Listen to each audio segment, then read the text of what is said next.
How do you do? The Box Office Pulp Board feels it would be a little unkind to present this podcast without just a word of friendly warning. We're about to unfold a cinematic commentary track, made by a group of men who sought to create a podcast after their own ravings, without reckoning upon God. It is one of the strangest tales ever told. It deals with three great mysteries of the internet: analysis, observation, and deconstruction. I think it will thrill you. It may shock you. It might even horrify you. So if any of you feel you'd not care to subject your nerves to such a strain, now's your chance to... well, we've warned you. Now, to pause and refresh. For your convenience, we have an attractive refreshment stand in the lobby, with buttered popcorn, golden good and hot from the popper, your favorite candies, wholesome and rich, plus delicious Dr. Pepper, so bright and bracing with a tang and tingle unmatched by any other beverage. Enjoy an ice-cold Dr. Pepper at our beverage stand right now, and then return to fully appreciate this bop and a movie commentary track. Enjoy.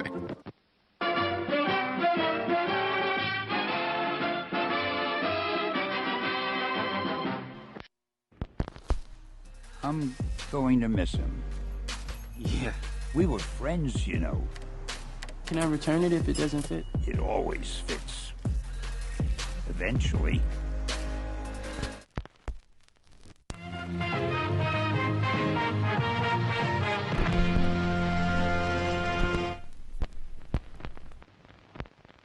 Hello, ladies and gentlemen. Welcome to Box Office Pulp, your one-stop podcast for movies, madness, moxie, and tonight, a multiverse of superheroes. That's right. On this bop in a movie, we're swinging to the latest Spidey flick, Spider-Man Into the Spider-Verse. So, alright, let's do this one last time. My name is Spider Cody. I was bitten by a radioactive podcast, and for 6 years, I've been the one and only host of Box Office Pulp. I'm pretty sure you know the rest. I complained about The Dark Knight Rises, fell in love, saved the city, then I talked about Prometheus again and again and again, and Alright people, let's do this one last time. My name is Mike Napier. I was bitten by a radioactive booger from the 1980s motion picture Revenge of the Nerds, and for the last 22 years, I thought I was the one and only sensational Spider-Mite.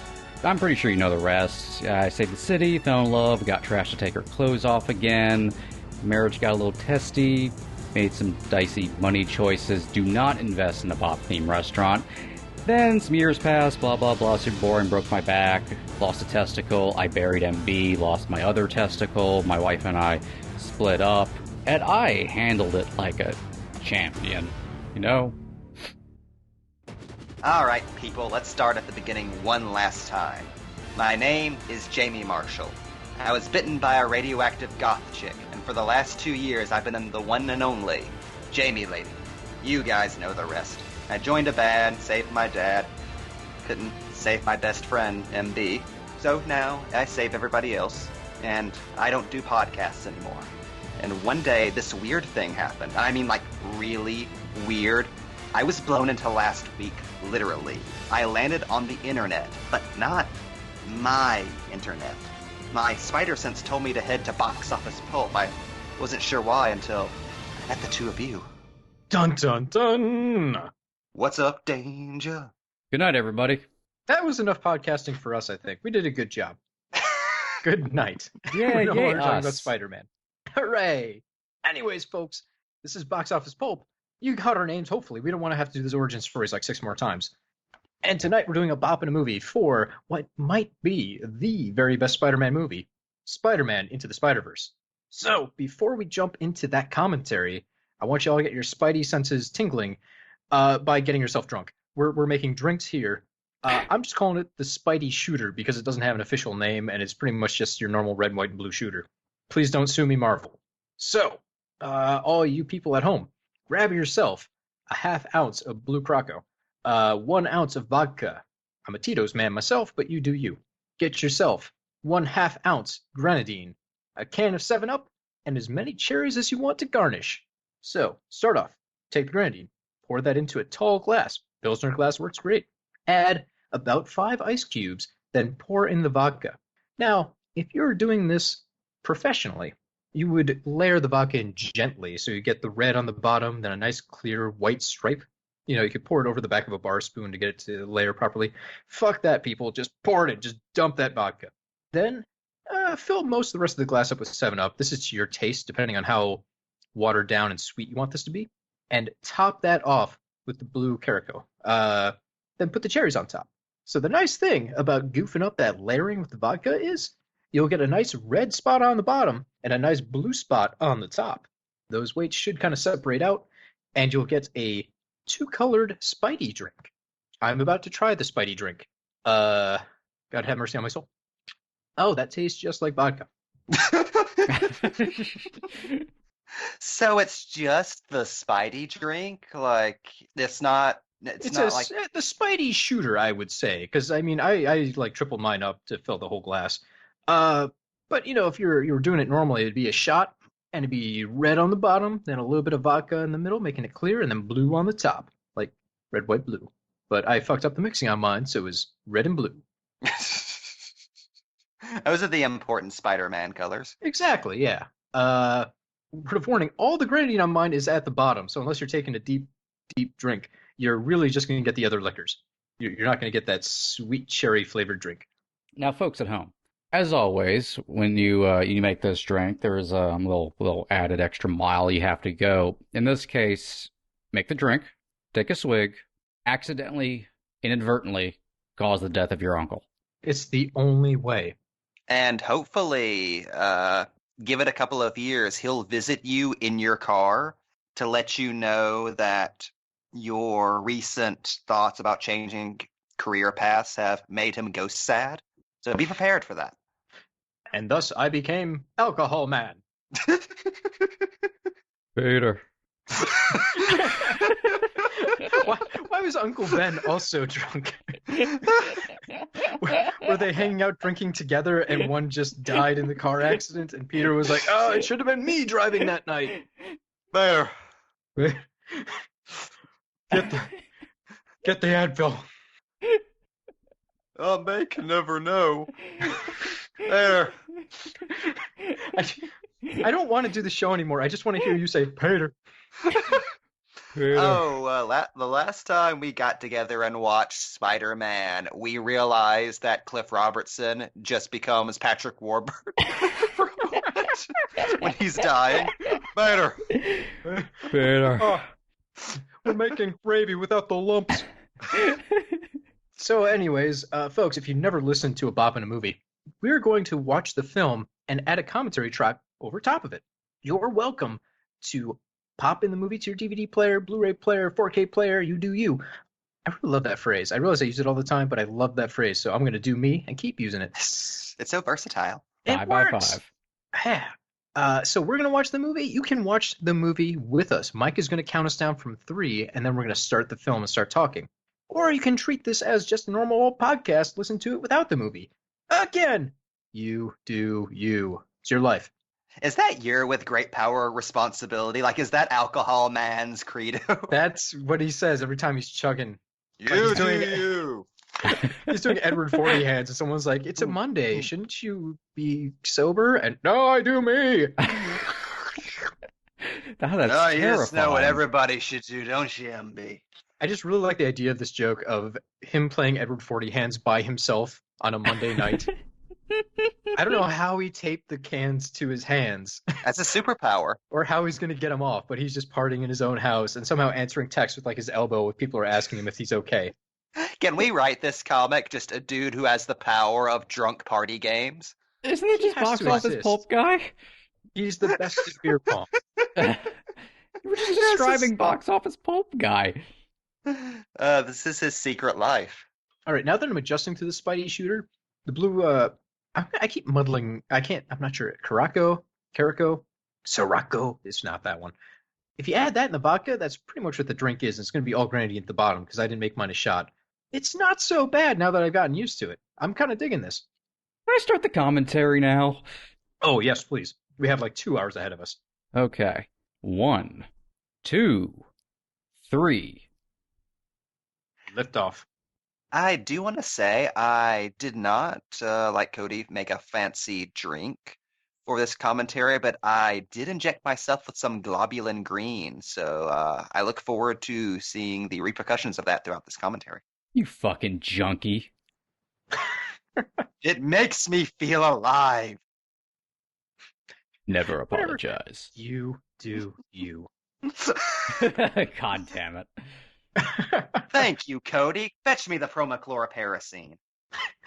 Too busy. My hands are full. I'm playing Edward Forty Hands. Jamie, fucking well done. How many references can you fit into the first 5 seconds of this movie? We say as we're about to see the fucking cat value Jane Fonda Columbia logo. They're All right. fucking deep cut in movie history. The Comics Code. I lost my shit when that popped up. That was nice. That was a nice reference. Okay, I'm going to try and run through my movie facts here quick. Go, go, go, go, Directed go. by Bob Paraschetti, Peter Ramsey, and Rodney Rotham. It's the triple hat. I didn't have a good directing term for three people. The triumvirate. Screenplay by Phil Lord and Rodney Rothman. Cast. Oh boy, there's a lot. Shay McMore, Jake Johnson, Haley Steinfeld, Marshala Ali, Brian Tyree Henry, Lily Tomlin, John Mulaney, Kimiko Glenn, Nicolas Cage, Liev Schreiber, Chris Pine, Catherine Hahn. Music by Daniel Pemberton. Editing by Robert Fisher Jr. Released December 14th, 2018. Budget was $90 million. Box office haul, as of this moment, it could get higher. It might still be in theaters in some places. $374.8 million. Boom! Movie facts. And we didn't miss the Spider-Man 3 dancing reference. Got it. Nailed it. I'm obsessed with the fact that this takes place in an alternate universe where he did that for no fucking reason. You As just Spider-Man. crazy.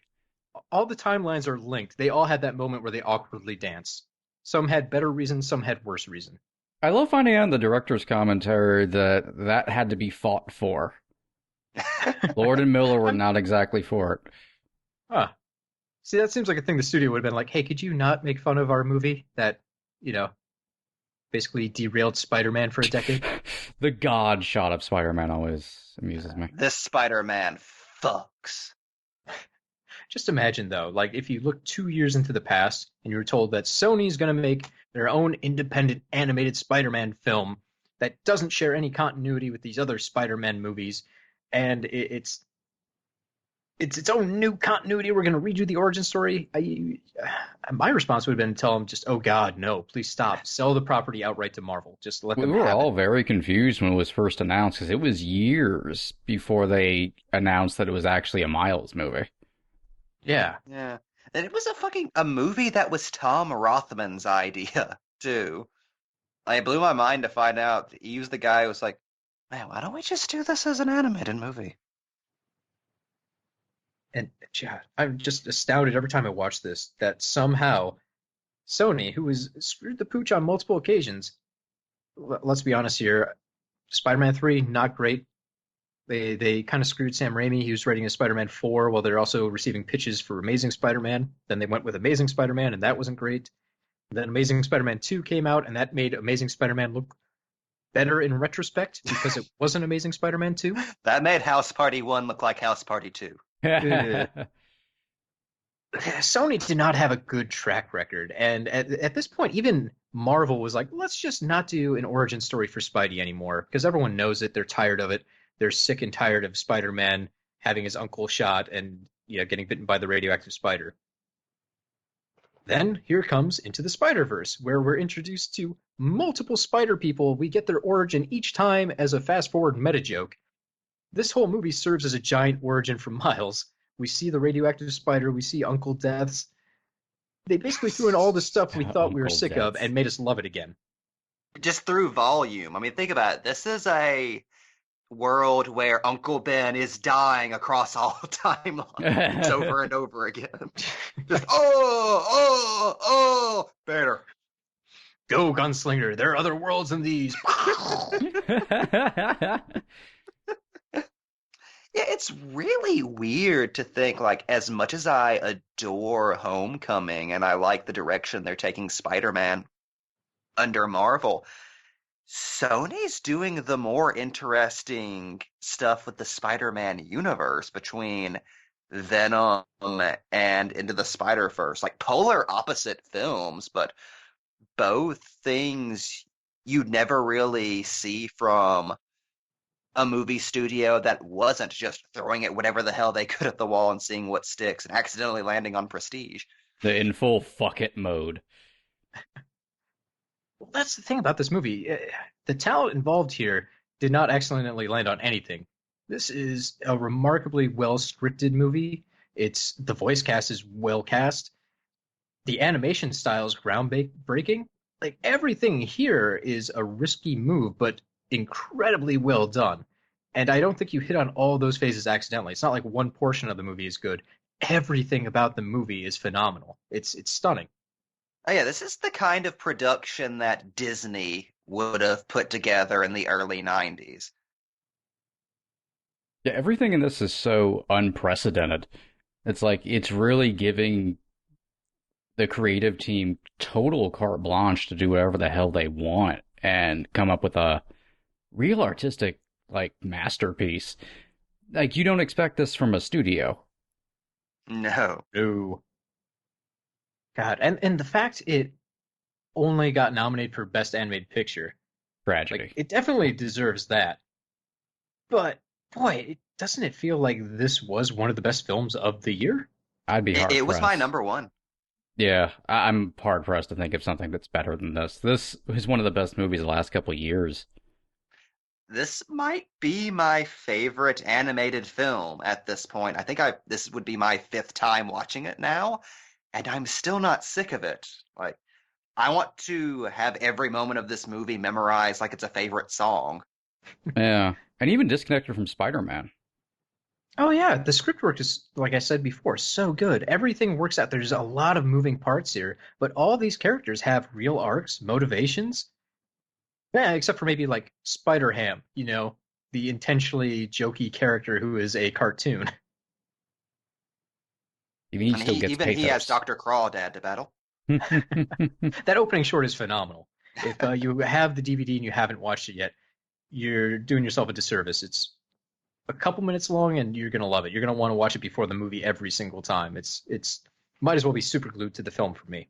That Yeah, should just always be the opening of the movie. That's the one thing from the one of the few things from the alternate cut I really do wish they would have stuck with is just have that as the cold open. It's Yeah. so delightful. And ends ominously, which weirdly helps with the opening. I think that might have worked if they removed the Peter Parker intro. For some reason, it doesn't seem like it quite gels from Spider-Ham to that. It does play a little weird back to back, yeah. But there's a Yeah. lot in the alternate universe cut that's very experimental. Very true. I was mad we didn't get Australian Spider-Man like they promised. As for the next movie. For anyone at home wondering about Australian Spider-Man, at one point in production, there was going to be one extra Spider-Man in Spider-Verse who is an Australian Spidey who shows up pretty much to just die violently. Like he introduces himself to the other Spider people and then explodes because of the molecular destabilization problem that they hint at throughout the rest of the film, He was the just to Slipknot prove of there the was film. a real issue. He was, yeah, the red shirt, the Slipknot.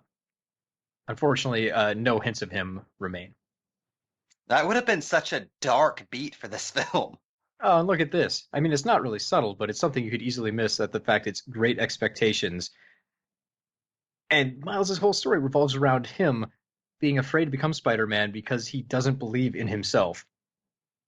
There's that irony there of the one who needs great expectations for himself is Miles, but he doesn't have it. His parents have it. His uncle has it.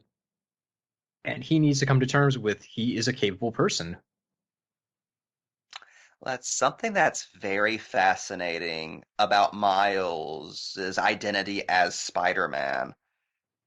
He deals with identity issues that Peter never really had to deal with. Like Peter was Spider-Man.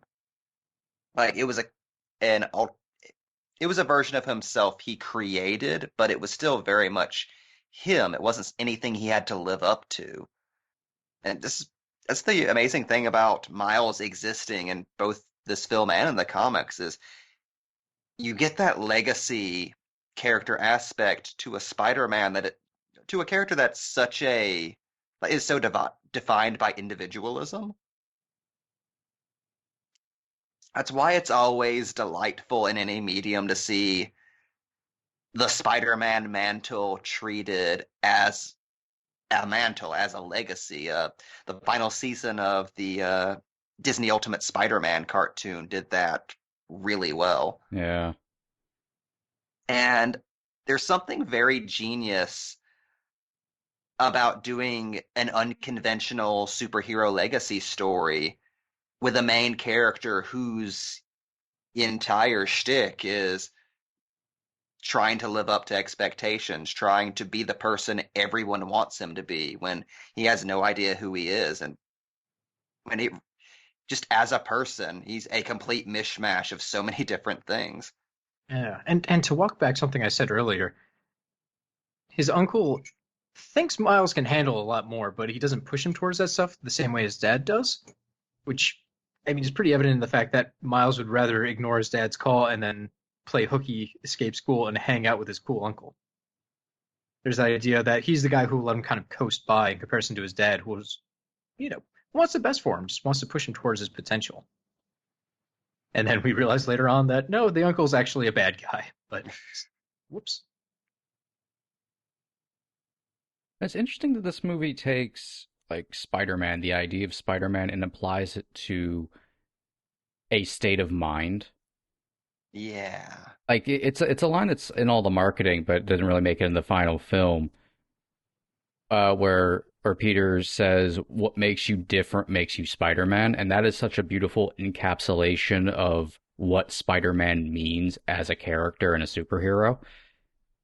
And it works and it's so something well. to aspire to.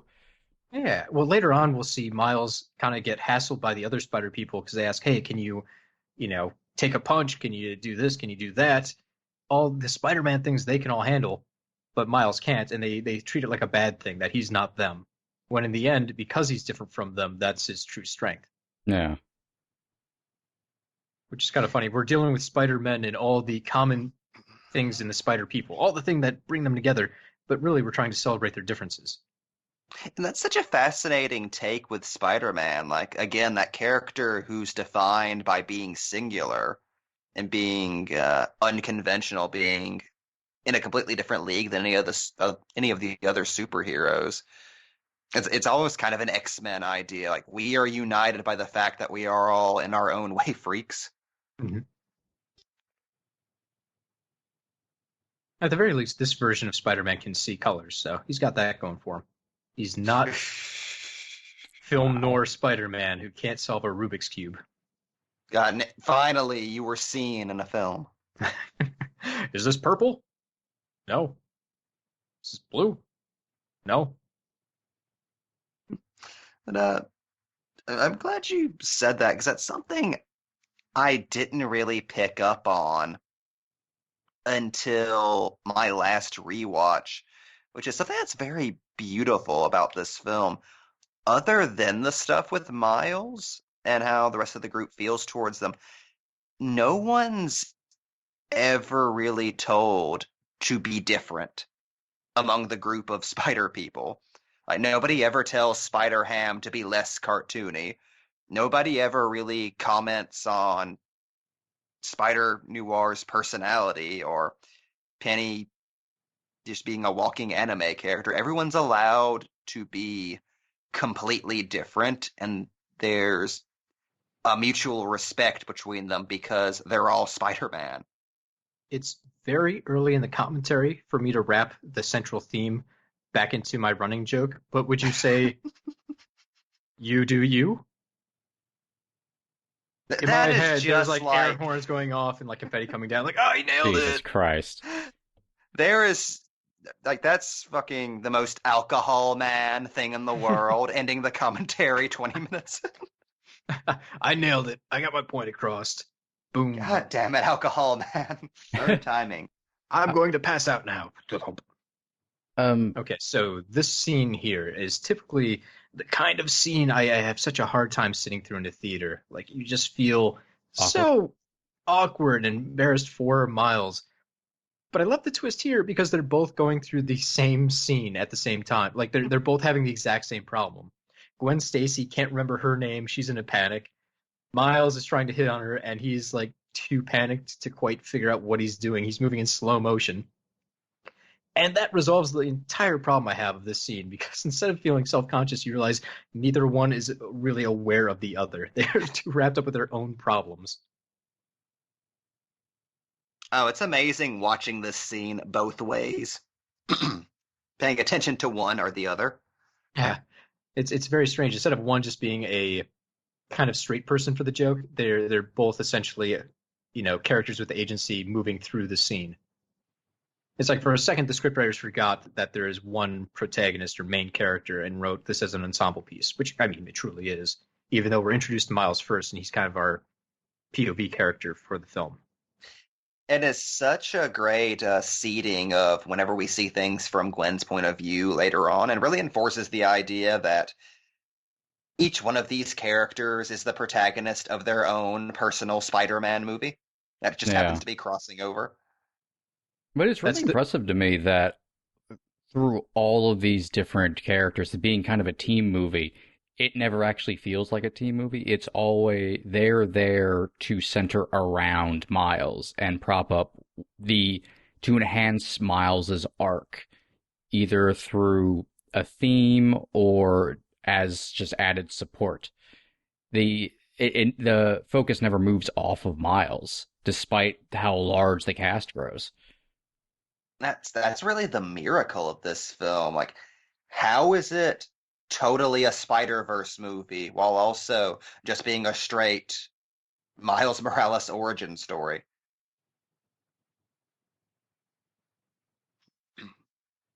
It's one of those things I would have just assumed would be impossible if I hadn't have seen this first. So to point out something we already missed, so you'll have to rewind for a second.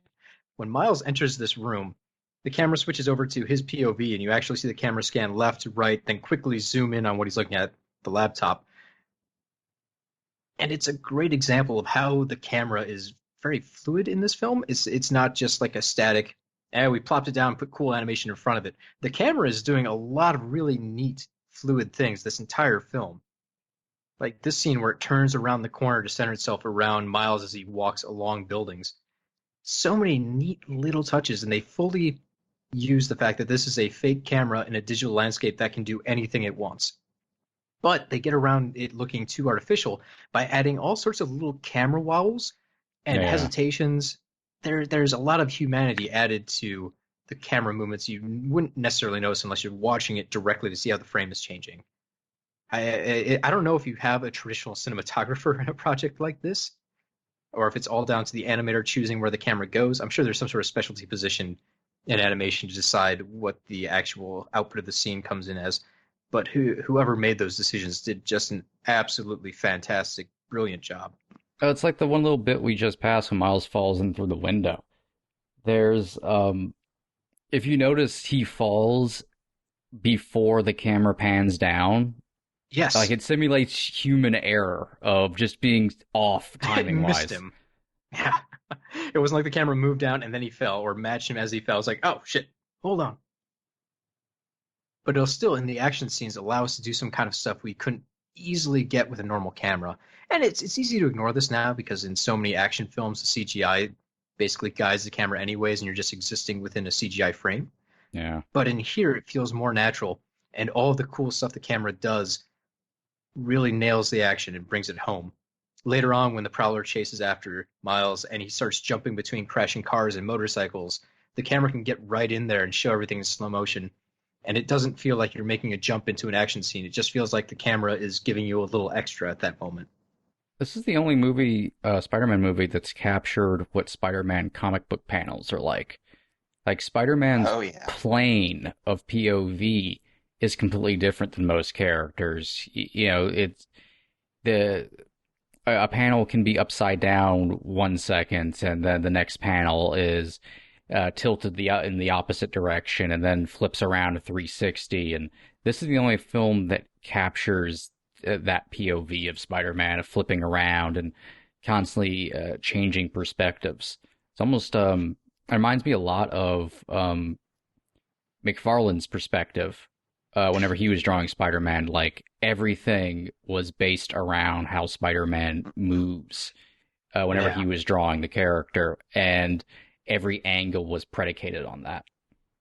Oh, very, very much so. I was actually going to say that Spider-Verse is to showing Spider-Man in film, like what McFarlane going on to the Spider-Man books was to those comics. Yeah. Like it's like, oh, someone's actually using this medium for Spider-Man instead of making Spider-Man bend the medium. Exactly. And as long as we're talking kind of comic book relation, to me, every time we get like a glitch scene or they do something a little extra with the animation, it really jumps out to me almost like it's an insert panel from Tom King's Mr. Miracle series that just came out. Oh, very much so. Like it's That's a all I Mitch could think of the Gerrard's. theater. Yeah. And I mean, that was being made pretty much the same time as this, so it wasn't like they were inspiring each other. But boy, is it cool to see something like that brought to live action. Also, who would have guessed we'd ever get Ultimate Goblin on screen? The most extreme version of Ultimate Goblin, too, who still has the cap. Yeah, It's we get a still somehow the Spider-Man best. I don't story know. that is not centered between the relationship of Green Goblin and Spider-Man. Like, all of them want to build to that. They all want to be Spider-Man and Green Goblin, arch nemesis. It'd be like if you just had Joker in a Batman movie, but you didn't give a shit about him being, like, the one true nemesis. It's so odd. That's what I love about the amazing code switching in this movie. Like, in the first act, you kill off Spider-Man and the Green Goblin. And you have all of the Spider-Man crime villains fill that void with surprise reveal Dr. Octopus leading the show. Like, it is so unique for a Spider-Man story. Yeah, and as long as we're talking villains, if you think about most superhero stories, the original villain in the origin story has to be tied to the hero. Like, one created the other. And in this case, that's not really it. Miles, I mean, he gets bitten by a radioactive spider and gets his powers, but it's not directly correlated to Kingpin in the same way, I think. And it's not like because Miles has power, Kingpin is after him to try and steal that for his own set of powers. It's not a Spider-Man Green Goblin situation. Or like a Joker Batman situation. It doesn't really feel like that. These are just incidental. This is a villain that happens to get in Miles' way. But there's a lot of foils to the guy as well. I mean, if you look at Kingpin's design, he is a giant floating black hole. Like, he's intimidating every time you see him. He fills the frame up. And a lot of times when the frame's on him, he's just this black amorphous blob with a face. And Miles is always something very small and scared in comparison. I kind of like the visual language there they use to illustrate that. Kingpin owns the frame. Miles is kind of almost hidden in it, at least for the first part of the film. Yeah, Miles's thing is, in many ways, powerlessness. Mm-hmm. In his own life, everyone else is kind of controlling what he should be doing, what he can be doing, while he has really no idea. And the big moment, and it's very subtle in the film, and a bigger moment in Miles's comic book origin, but the fact he watches Spider-Man die while he has powers. Miles feels like he should have done something, but at the end of the day, he's just a kid. Even though he had superpowers, he couldn't actually do anything in that moment. But it's guilt that is a feeling. Central. Yeah. Guilt is like the defining characteristic of Spider-Man. There's always guilt. There's always someone they should have saved and they didn't. And it doesn't matter if they could or couldn't have actually saved them in reality, they feel like they should have. Which is a clever twist in my mind here, because you think the Uncle Ben in Miles' story is going to be the actual Spider-Man. And it turns out, no, he has a dead uncle too. We're just saving that as a surprise for later. And as long as we're talking about dead uncles, how the fuck did they make Prowler cool? I know. Fucking King Prowler, the greatest villain of them all. Prowler in this movie puts a lot of other main villains to shame. Like, he's intimidating. He seems extremely competent. He's fun to watch. He He's has got a the coolest stinger like he's theme. the Joker. Yes, I want to take a second to talk about the stinger. I was going to talk about it when it was on screen, but boy, Daniel Pemberton's score is really something else. I love it, but particularly I love what he's done for a Prowler. There's this kind of electronic elephant roar that happens each time the Prowler appears, and it's terrifying. It's like something you would expect to hear before Michael Myers shows up and stabs you to death on Halloween. I love it. Also, if I ever heard that music while I was driving like a moped down the street, I would just crash that moped because I would assume I was about to die. I would just shit my pants there and be done with it. It's amazing how that's just an elephant roar too. Like it seems like it would be like a composite of things like the TIE fighter squeal, but no, it's just an elephant. Yeah. Like a filter over it. He's posted a lot of stuff on Twitter of like how he put together pieces of music, and really it extends past just the orchestral stuff. One of the most fascinating ways he uses music to both tell the story and enhance the story is What's Up, Danger? Because it's not the studio version of the song.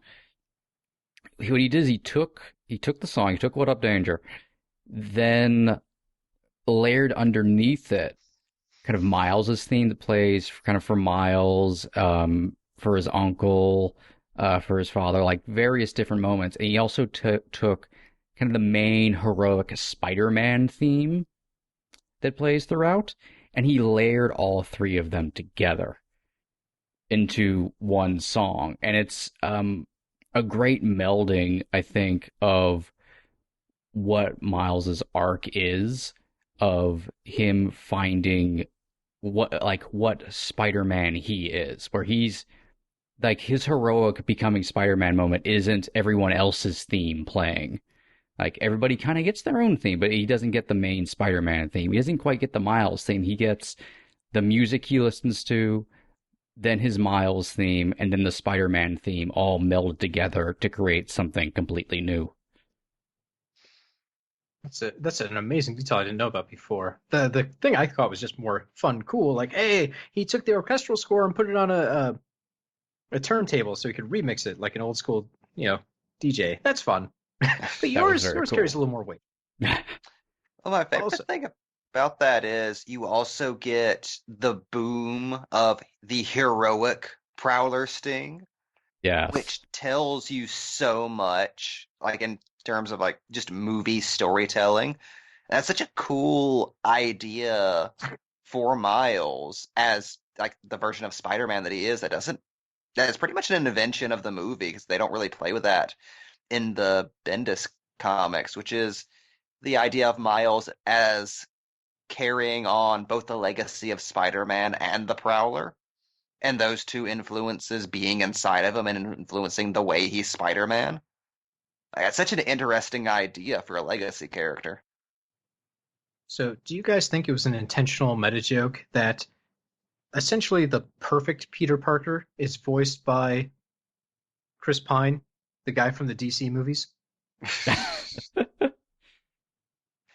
I feel like him being Steve Trevor didn't play into it. They were just like, we have to get the most perfect man who has ever existed. This Spider-Man has to fuck, guys. I really enjoy, though, that for once we got a perfect Spider-Man. Like a Spider-Man who has his shit together. And naturally the movie goes, no, this man must die. Like, in my mind, some of the core tenets of Spider-Man are, one, he's always racked with guilt. He feels guilty about everything. Two, everything in his life should go wrong. Like, he should always not have enough money. He should always kind of be on the outs with his girlfriend. His landlord should probably hate him, and someone makes him cookies occasionally that he's, appreciative of. That's Spider-Man in my mind. Like, he just is always a little down in his luck. And to see a Spider-Man who has it all figured out is such a weird thing to me. Yeah, seeing him as essentially Dan Slott, Parker Industries, Peter. I realized something. His many costumes.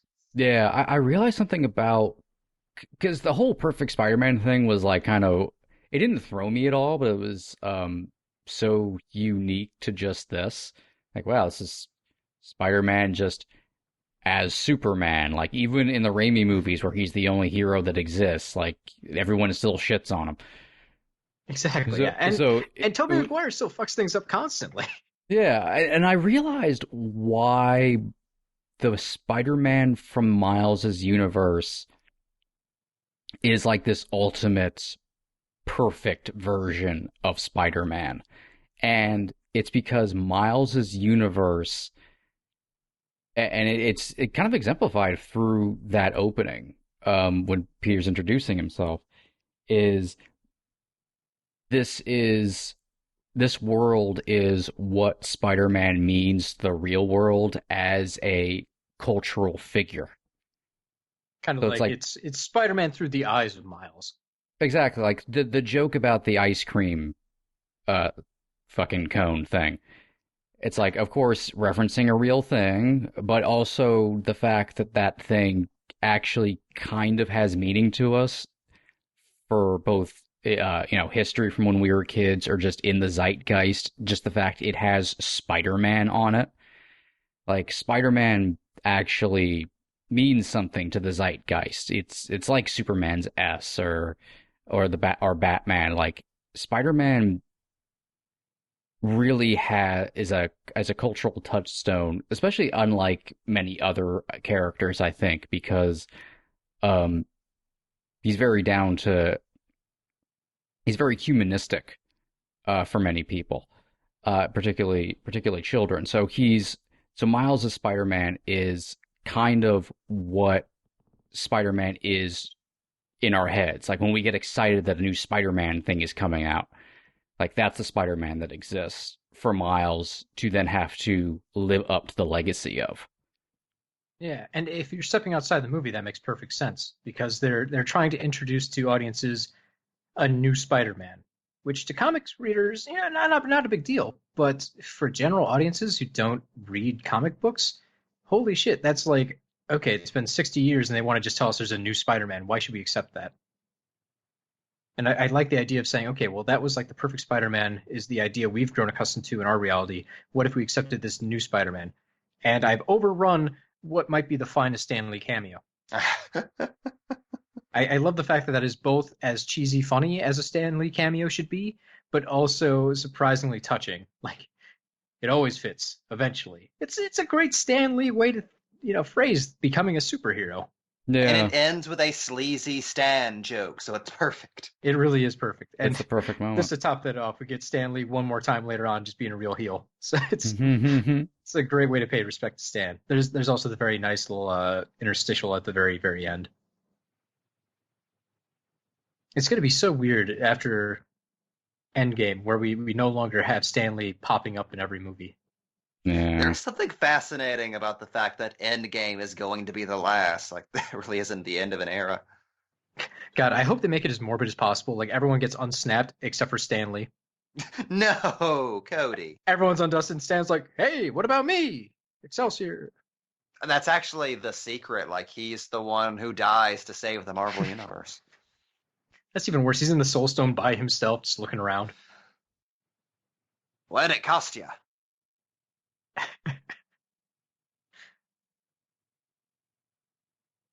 And also a little bit of a callback to Sam Raimi's Spider-Man, where Peter really goes for it. Like, he gets on the rooftop and he just goes for this thing, which to most sane people would be like, nope, definitely don't want to do that. That looks like I'll die. And here we get a little bit of slapstick to kind of soften that blow. Is Miles being haunted by the number 42 like he's Jim Carrey? What's it mean? What's it mean? It's great how many Spider-Man cultural things this movie harkens back to constantly. We kind of touched on it earlier that everyone was kind of sick of Spider-Man stuff in a lot of ways. That's why Homecoming swung so wildly in the opposite direction for a lot of mainstays. And then Spider-Verse kind of reminded you how much you actually enjoyed all this by just cramming as much Spider-Man stuff you were kind of sick of into one film. Spider-Verse seemed to remind all of us that all of those things are like important to us, that they're kind of transcend just a simple story. Plus, with Spider-Man, it's in a weird spot for me because in the old comics, there was this idea that he was a normal kid just like you and me, but now he has superpowers and he lives in a real city. You know, that opposite of what you had going on with the DC heroes, where he's supposed to be kind of realistic. But on a day-to-day basis, he fought Hydro Man or Sandman or the Vulture, you know, these larger-than-life comic heroes. So you have this unreal mixed in with the realism of day-to-day life. And he was trying to have both ways. And it honestly worked. Whereas in the movies, Sam Raimi decided like the only way he could get this to work was to play up the campiness of the stories. And I don't want to knock Sam Raimi's first two Spider-Man movies. I think they're fantastic all around.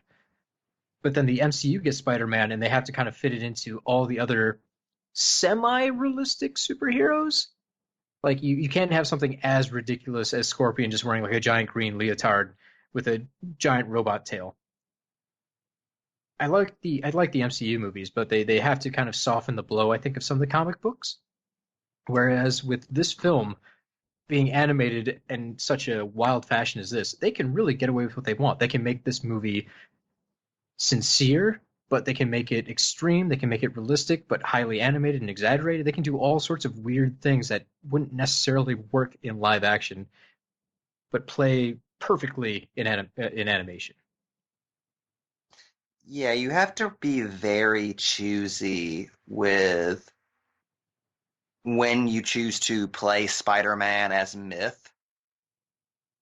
Because it's a character you can, like, much like Batman, it's a character you can do both ways, but which side you fall on has to be specific to that specific project, or else it's just going to be a disaster. But even look at the example they just gave us in the movie. Peter is watching seahorses on TV, and his eyes widen in the mask. And that's something they've tried to give us with the MCU Spidey, but they have to do it in a semi-realistic way where there's like robot lenses that can narrow or open. And they can't go as crazy exaggerated as they can in an animated film like this, or in the comic book where they can really redraw the face however they want to get across emotion. In this format, they're free to really play with those things and not have to take the mask off Spider-Man so you understand that Spidey is making, you know, a wacky face. Yeah, it's amazing how expressive they were able to make each of the individual masks. Even Noir, who just has goggles. Also, I just want to point out that we just saw Spider-Man crying in a bathtub because Aunt May died and his wife left him. Seems like Spider-Man to me. That's in a family movie.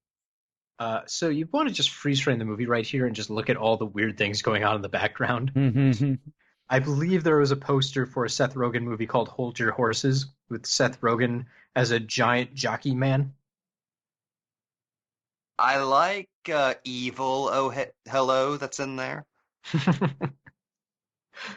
There's a lot of great stuff happening. All of a sudden, like, Coca-Cola becomes something different. Like, everything is slightly off, so you know it's not our reality, but it's inspired. My favorite is still From Dusk Till Dawn. I love how, because of Stephen King and him using Nozilla as the signifier for which books are in canon and which aren't, like, soft drinks have just become the alternate universe calling card for so many writers. I mean, it all serves the beam, so what's it matter in the end? This really is the Dark Tower of Spider-Man movies, which is a thing I never assumed would happen. It really is, isn't it? Going back to what the movies don't want to show us anymore, god damn do I love this swinging scene. I understand why the MCU was getting away from the big operatic, Sam Raimi-inspired Spidey swings through New York majestically scenes. But they're one of the main appeals of Spider-Man in my mind. You want to see Spider-Man make those McFarlane poses in the middle of the city. And having the MCU version not really get into web swinging as much is kind of sad. I miss him. So in this film, even though it's a comedy scene, to see Miles beating the goddamn living hell out of Peter B. Parker, it's delightful. I just love everything about this. And again, it's just using the medium for Spider-Man. I love that line. Dragging a homeless corpse behind. Just the darkness of Spider-Man with just a hobo corpse on a string he's dragging through the city, grinding into dust on the pavement. Specifically a young boy in a homemade Spider-Man costume. It's a little boy.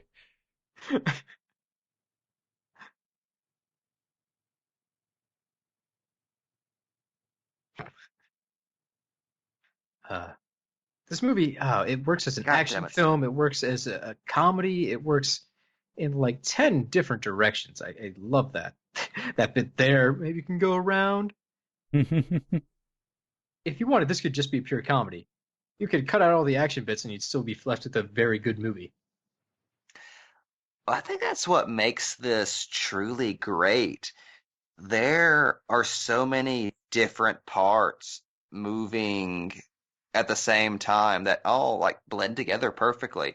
But you could cut any of them out and expand it as its own thing, and you'd still have an incredible movie. Like you could edit all of the superhero stuff out of Miles's story, and that would still be fascinating. Like Miles is just a kid from a multi-ethnic household who won a school lottery and has to go to a private school where he doesn't fit in. Like that's a movie that would star Lawrence Fishburne in the 90s. Lawrence Fishburne wasn't like little kid style in the 90s. He would have been Jefferson. He was in Boys in the Hood. I'm thinking like 99 was Matrix Lawrence Fishburne. Talking early 90s. All right. Back when he was still cutting his teeth as Larry Fishburne. Before he watched Sam Neill go mad in space and realized there had to be another way. And Go on. I was gonna say, like, and expanding on that idea, like, you could do an entire spin-off movie about any of these characters. You could do just a straight Miles movie. That's the interesting thing about watching the alternate cut and seeing the original version of this movie, which was just a straight Ultimate Spider-Man adaptation until the end of the first hour when Peter would have came in. I mean, any one of these characters, really, if they could do like a side quel and be fine. They could do this movie again from the point of Spider-Ham and just focus on him. I would still be all for it. It would be totally cool to see 5 different sequels of this movie that are just this movie from 2 shops over. There's my Prowler spinoff. I'll take that too. But Peter here, B. Parker, you could do an entire like prestige graphic novel on. Like it's one of the greatest like look-ats of Peter Parker that I think there's ever been. Oh yeah.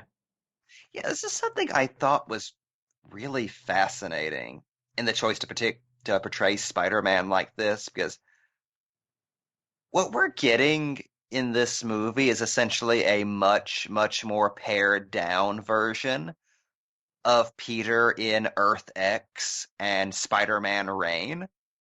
In Spider-Man Reign's case, an extremely pared If down only, version. though. If only.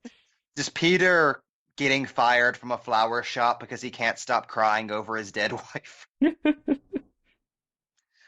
God, every time I made love to her, I put that poison into her.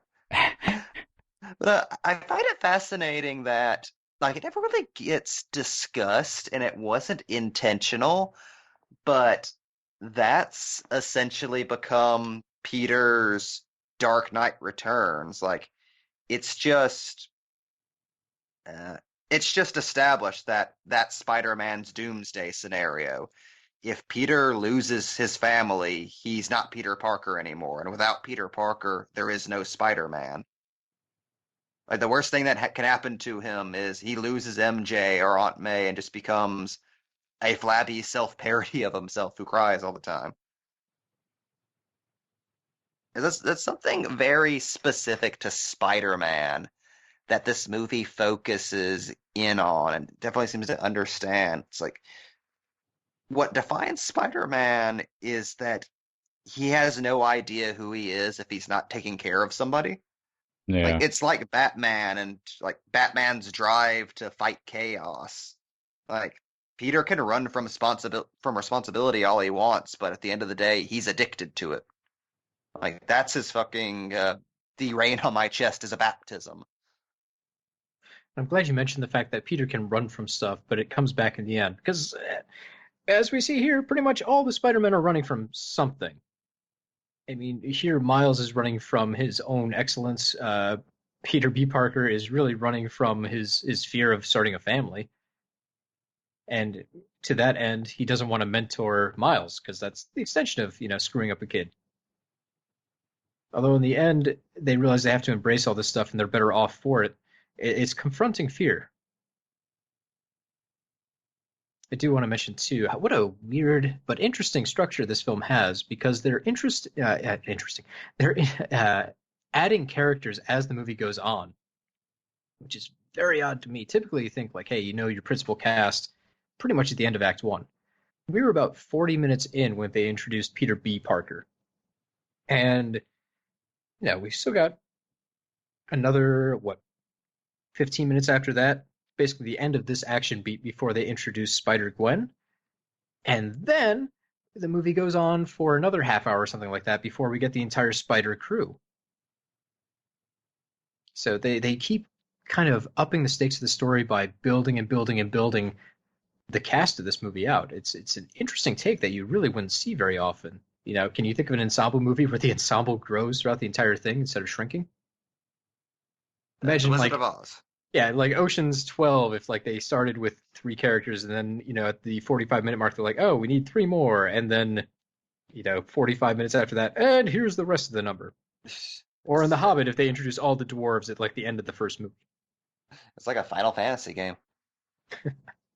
It's a weird move that easily could backfire, because how do you add those characters and make people care about them and not just make them be one note? And the brilliant thing here is you embrace the fact that they're characters and they're one note. You can build off those stereotypes to use that as a shortcut in your development. Spider-Ham is a cartoon, literally a cartoon, so it's okay to build off of that. You don't need to know too much more. I think it makes sense that they introduce all the primary characters a little bit earlier to give them a little more time to flesh themselves out. I think it's very well balanced. And the secondary spider people benefit from being so broad, like you said, like anime, cartoon, detective man. Okay, we've got it. That's it. You get a grasp on those characters pretty much immediately, and then they can fill them out with more personality just from the voice cast. And it just astonishes me that, no, this movie didn't make up any of those. Like, Spider-Man Noir is a big deal in the Marvel universe. Spider-Ham has been around since, the 70s? Early 80s, I think. I think 82 or something.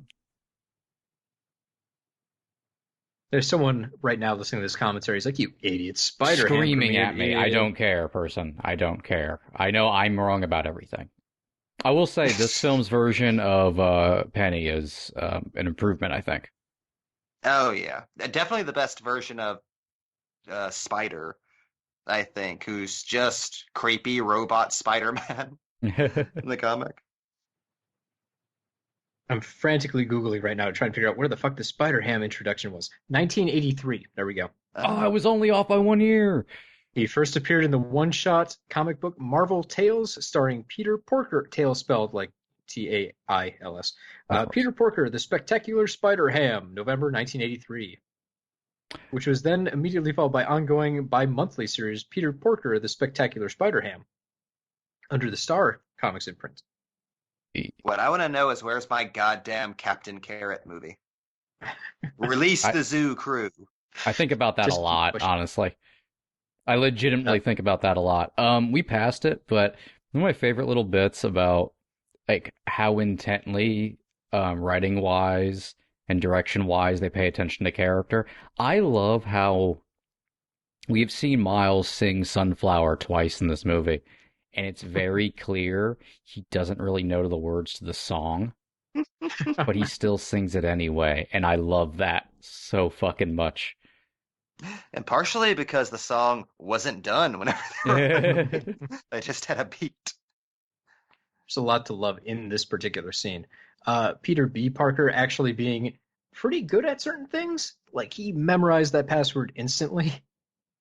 It's nice they didn't just show him as a screw up. There's redeeming features to the guy. He's I can legitimately see the Spider-Man. flashes of what makes him a good Spider-Man. He's just down on his luck at the moment. Yeah, this is the scene that really hammers home, like, oh, he actually is Spider-Man. He's just old. Yeah, he's just not doing the best at his job right now because he's Peter Parker. And to spoil it, I guess, for the folks who are some reason listening to us instead of watching the movie for the first time, which that's insane, don't do that. The Doc Ock reveal is such a fun twist. Completely floored me in the theaters. I had no idea it was about to happen. Wow, you just spoiled it for people like 10 seconds early. That was I so know, super I villain of know.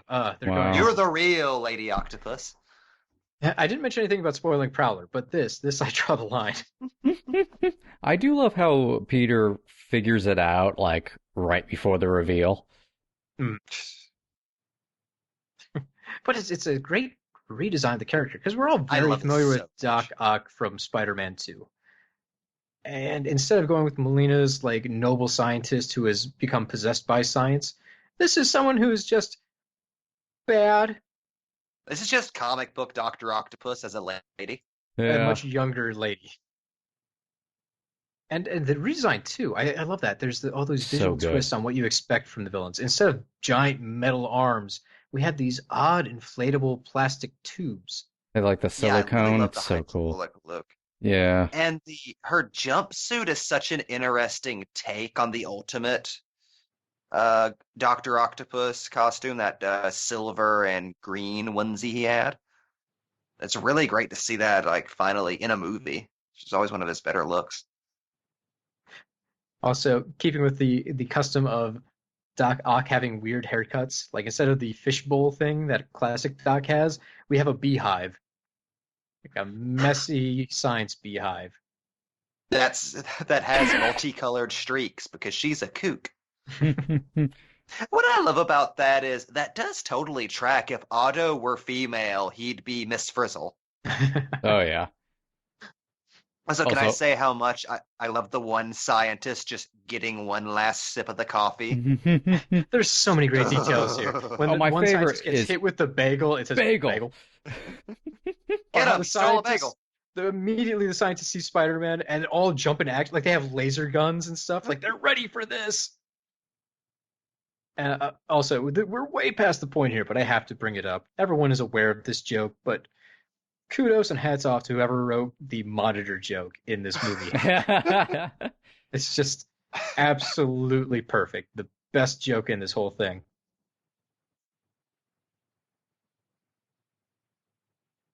I would like to take this moment to just say, like, as an official statement from Box Office Pulp, can all CGI movies be animated in twos from now on? Right? That looks so dynamic with that faux stop motion look. It gives it so much life. It reminds me more than anything of the squiggle vision that Dr. Katz in home movies used whenever Yeah. on the air. Like it makes even still images feel dynamic. For some reason, I just stuck in my head right now. Boy, wouldn't it be cool if we got a Samurai Jack movie in this style? Oh God. Like Samurai Jack already has a very distinct, cool style, but something about that last season seems like, boy, it could apply to this too. Like just having that extra dimension in there would make it feel a little bit more alive than it already does. God, if Tartakovsky ever got around to making that Popeye movie, I would love to see it in this style, animated in twos. That would look so unique.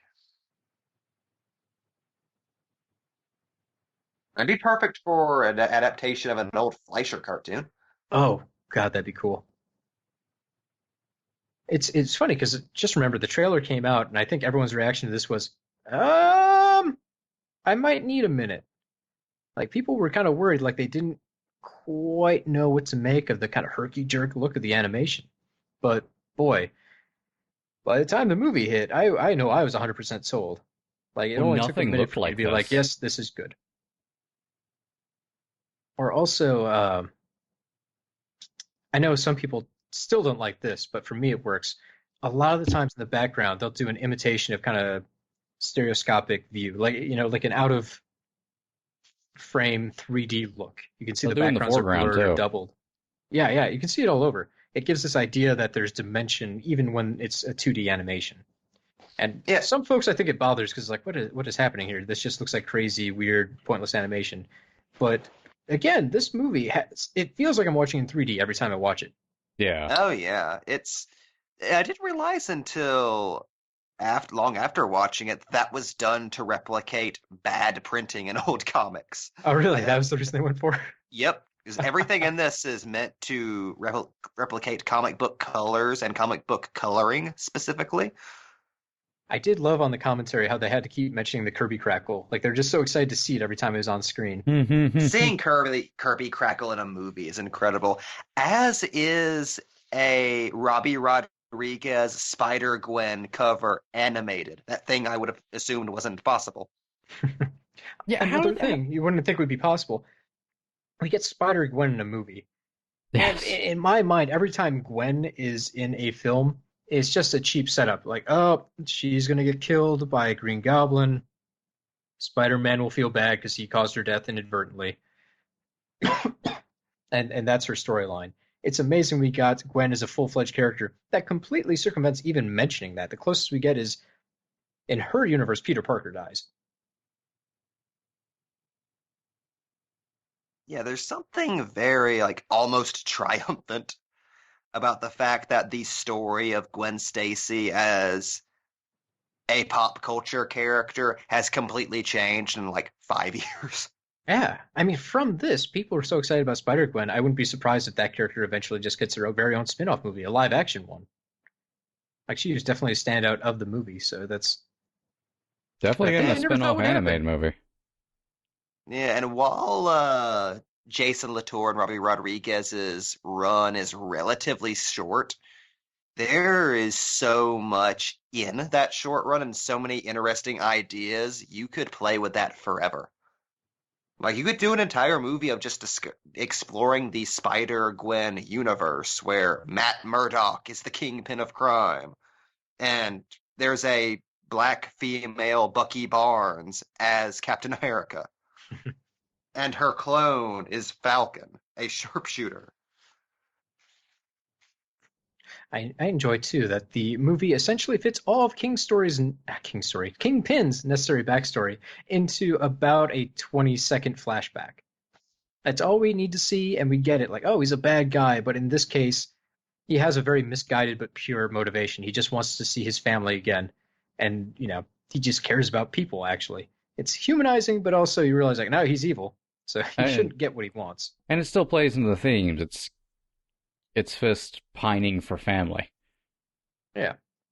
Pining for family and also rejecting his own identity. Yeah. Think And of how- rejecting his culpability Oh, yeah. in what happened, which definitely fits in with the themes of responsibility and identity that Miles and Peter represent.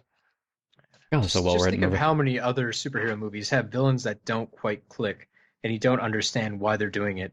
And this movie somehow gets around that entirely in a 20-second flashback. That's good. The writing. Sienkiewicz panels help. Yeah, it's made me so happy as a fan over the past few years to see the Kingpin become a big pop culture villain. And not only that, but to be recognized as one of the deep comic book villains. He's kind of on par with the Joker at this point as being the villain you go to when you want to bring humanity to your superhero story. Yeah. R.I.P. Daredevil. You were the best of us. Blind bastard. I also love how, because of the first season of the Daredevil TV show, the Kingpin just has a black suit now. Between this, the Insomniac game, Daredevil, the comics, they completely flipped the script on that. Lily Tomlin as Aunt May. I'm impressed with how subtle they play a lot of stuff with Peter B. Parker, like meeting Aunt May when his aunt died, where there's a reaction, but it's all really just played in animation acting. Like, it they never don't becomes a milk it. bigger thing. Yeah. Also, can you think of a supporting character that is as malleable as Aunt May? No. Think of the difference of Aunt May in the Raimi movies versus the Aunt May from Amazing Spider-Man against the young hot Aunt May from the MCU Spider-Man.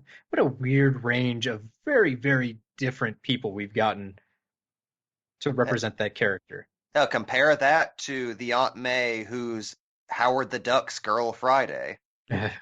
And this Aunt May, who is like an all-action, super competent Aunt May, like, why doesn't she just have a super suit? Why doesn't she become Golden Oldie? Yeah, it's weird. Aunt May is oddly more malleable than Alfred. It's kind of a weird thought. I don't know. Anytime it's an Alfred who is not an exact clone of Batman the Animated Series Alfred, I go, this is bullshit. Get out of here, his Michael tiny Caine. mustache. So I love the what if wizard cape there. As a fucking deep know. cut if I ever saw one. That Miles immediately gravitates towards in the last scene he was told no capes. Also, In this seeing universe, the perfect Spider-Man had a cape. Del Otto's Secret War Spider-Man costume in a movie is like in a theater was one of the most surreal experiences. Also, hey, the Rose. I really wish they'd used the spider buggy that they passed by on the way down. I guess there's always the sequel. It just becomes the third act of Lego Batman. I want to know what the rose means there. Like, did Richard survive, like, horribly scarred? Now he's a rival. Like, there are such implications there. Also, I like how that's not the first time, like, in that year that that Hammerhead was on a crime board. And here we go. We finally have the full cast. God, I would give anything to see a Penny Parker movie in that style. Could you imagine? Oh no, she even has her own theme. It's a little sad because of all the characters, I think Penny Parker really gets the short end of the stick compared to all the other characters. Like, there's definitely stuff to do there, but they just don't have enough room to go around and get everybody. Yeah. Yeah, she does technically get more content Spider-Ham. character-wise than any of the other B Spider-Mans. Just stands out Nicolas less, Cage. unfortunately. Nicolas Cage being told to go full Nicolas Cage in the recording booth really just sells it. I love the fact he has the awareness to go, oh, you don't want subdued Cage, you want the full Cage. Also, the disappointment here when the match doesn't burn down to his fingertips. Oh. Or John Mulaney, who is one of my favorite comics, so it was a treat to have him in here. But what a great fit for that character, that distinct cadence and voice.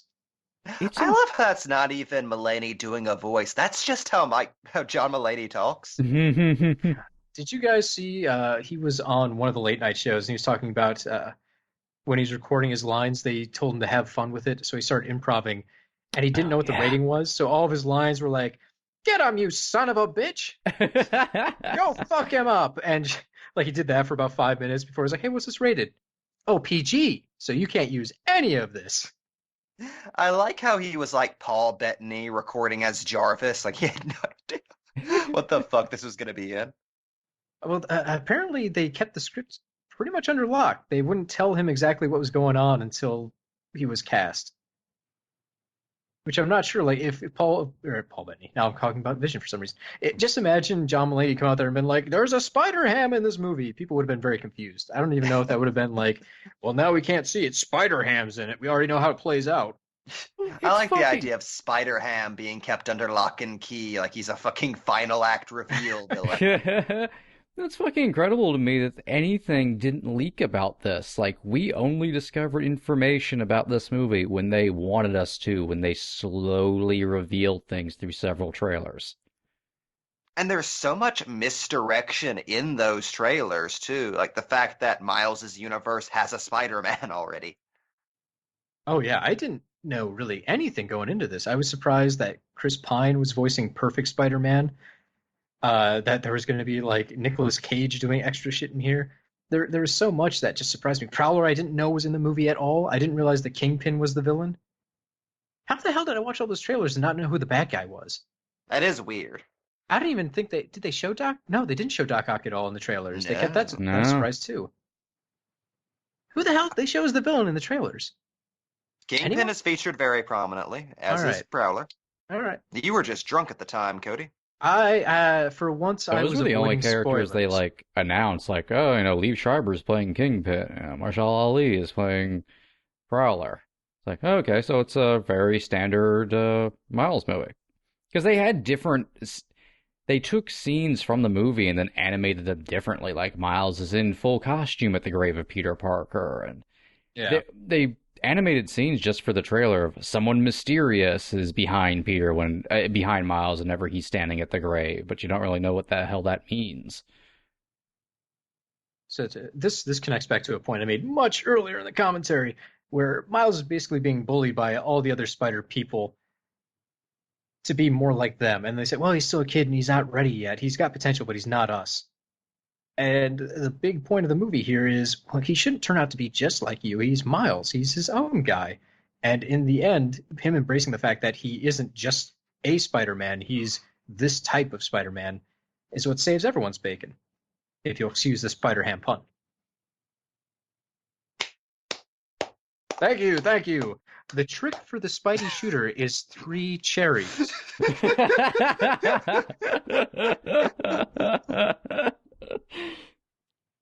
Thank you, Cody.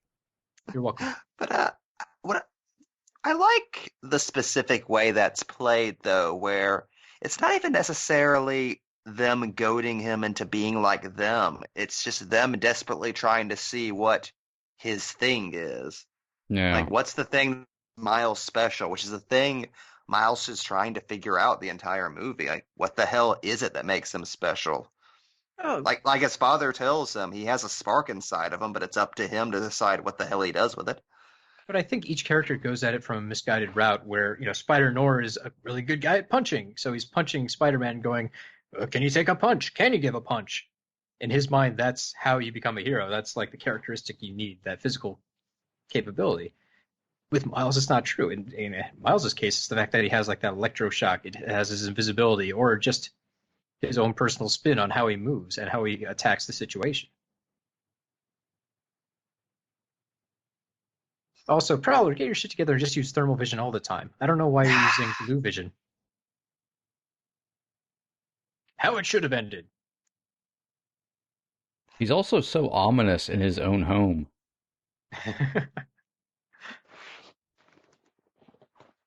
That's how I always enter my place. I just creep around looking at everything. On your super boots with your theme song blaring. More elephants! I like how this is the coolest looking Prowler, yet he has probably the most shit Prowler has ever had, like, on him, affectation-wise.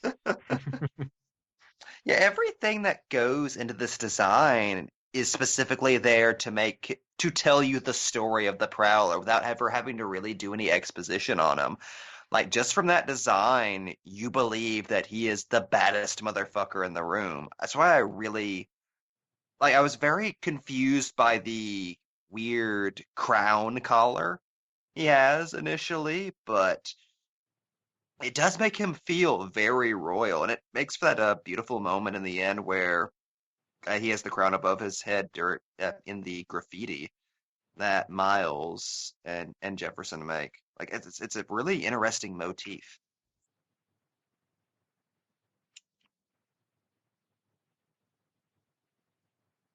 So, God, this is such a cool thing for the Prowler to do I know. on his Prowler mobile. Oh god, where did that come from? I'm so happy because I've always been obsessed with the Prowler, like, as a design and as a concept, and always been like, but I don't understand why this isn't good. Like, the Prowler should be so cool. Why can't anybody make Prowler cool? Why isn't he Spider-Man's Captain Cold?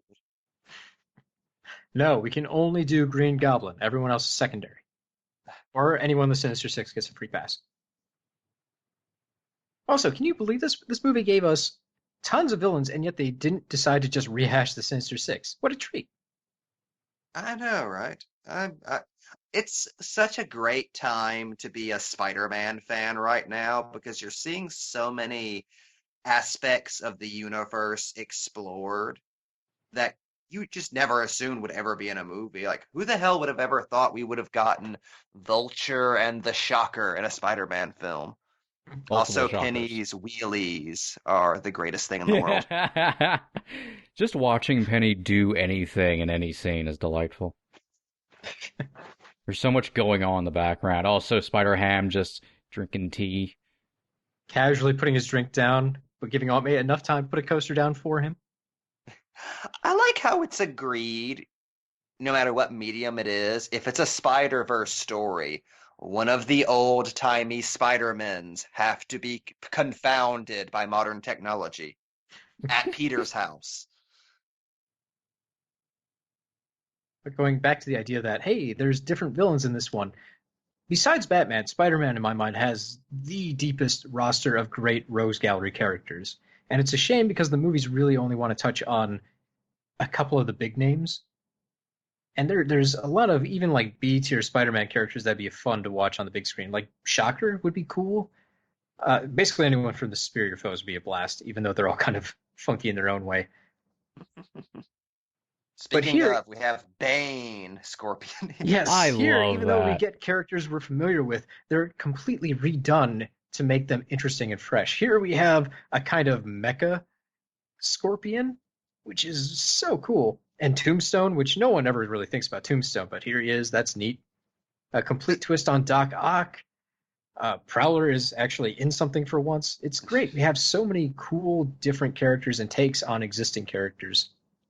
And really the simplest version of Tombstone ever. He's just Kingpin's top henchman. There. You gave Tombstone a thing. He's an albino, really fast with guns. I still love, I swear, they made him look like Spider-Man the Animated Series Tombstone, though. Oh, totally. There's no question there. That's too specific of a design. Even Prowler is very evocative of that John Semper Prowler from the series. AKA Yeah, the reason anyone cares about Prowler. pretty much. God, And with fucking- Scorpion, I love how they took the idea of Bendis's Ultimate Scorpion, who's just a big giant gangster dude with a scorpion tattoo, essentially, and combined him with comic book Scorpion, and then exaggerated enough to make this the coolest version of this character. Oh yeah, and like so many games and other things have tried to mix Scorpion and it never really quite works. And I love how they just said, Scorpion was kind of supposed to be Spider-Man's Bane, so fuck it, he's Bane. He's Bane with like robot parts. Yeah, it always frustrates me that virtually every writer but Dan Slott and Chris Gage forget that Scorpion is supposed to be a tank. Yeah. Like, that's why it's so genius that they pair him up with Rhino in the Insomniac game. Like, you get the two tank villains teaming up. Like, Scorpion never really works when you just try to make him bad Spider-Man in terms of, like, the fight scenes, because that's just Venom's thing.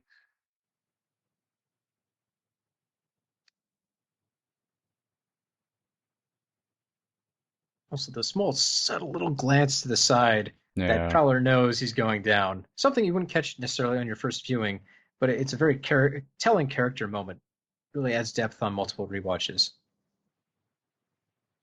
And I love how they really don't put any kind of emphasis on the fact that in this version of things, Miles's uncle is a black man who's shot by a white authority figure, a rich white authority figure, because they have faith in the audience's social literacy to know, like, okay, we don't have to say anything. We don't have to we don't have to be trite with it. Like, it's just something there. They can pick up on that if they do. If they don't want to see it that way, it works fine. Just the pretext. going off of that, I'm honestly surprised the movie didn't get the same amount of backlash that a lot of other socially minded movies typically get. Just think of my own dad. Anytime he sees like something weird going on with the Marvel movies, like, well, in my day there was only one Thor. Now there's a Thor girl in the comics, and what's that about? It can be feel all kinds of ways. Yeah, or why is there a Black Spider-Man? What's happening? Like a general confusion, I think, in older audiences, and that this movie somehow reassures them, like, don't worry, we haven't replaced your Spider-Man. We're not coming for you. We're trying to say, hey, there could be a new take on this character as well, who is just as interesting and deep and rich as the one you're used to. It's kind We of can miraculous. share the sandbox. It's kind of miraculous that this movie kind of just went under the radar as far as the hate mob went.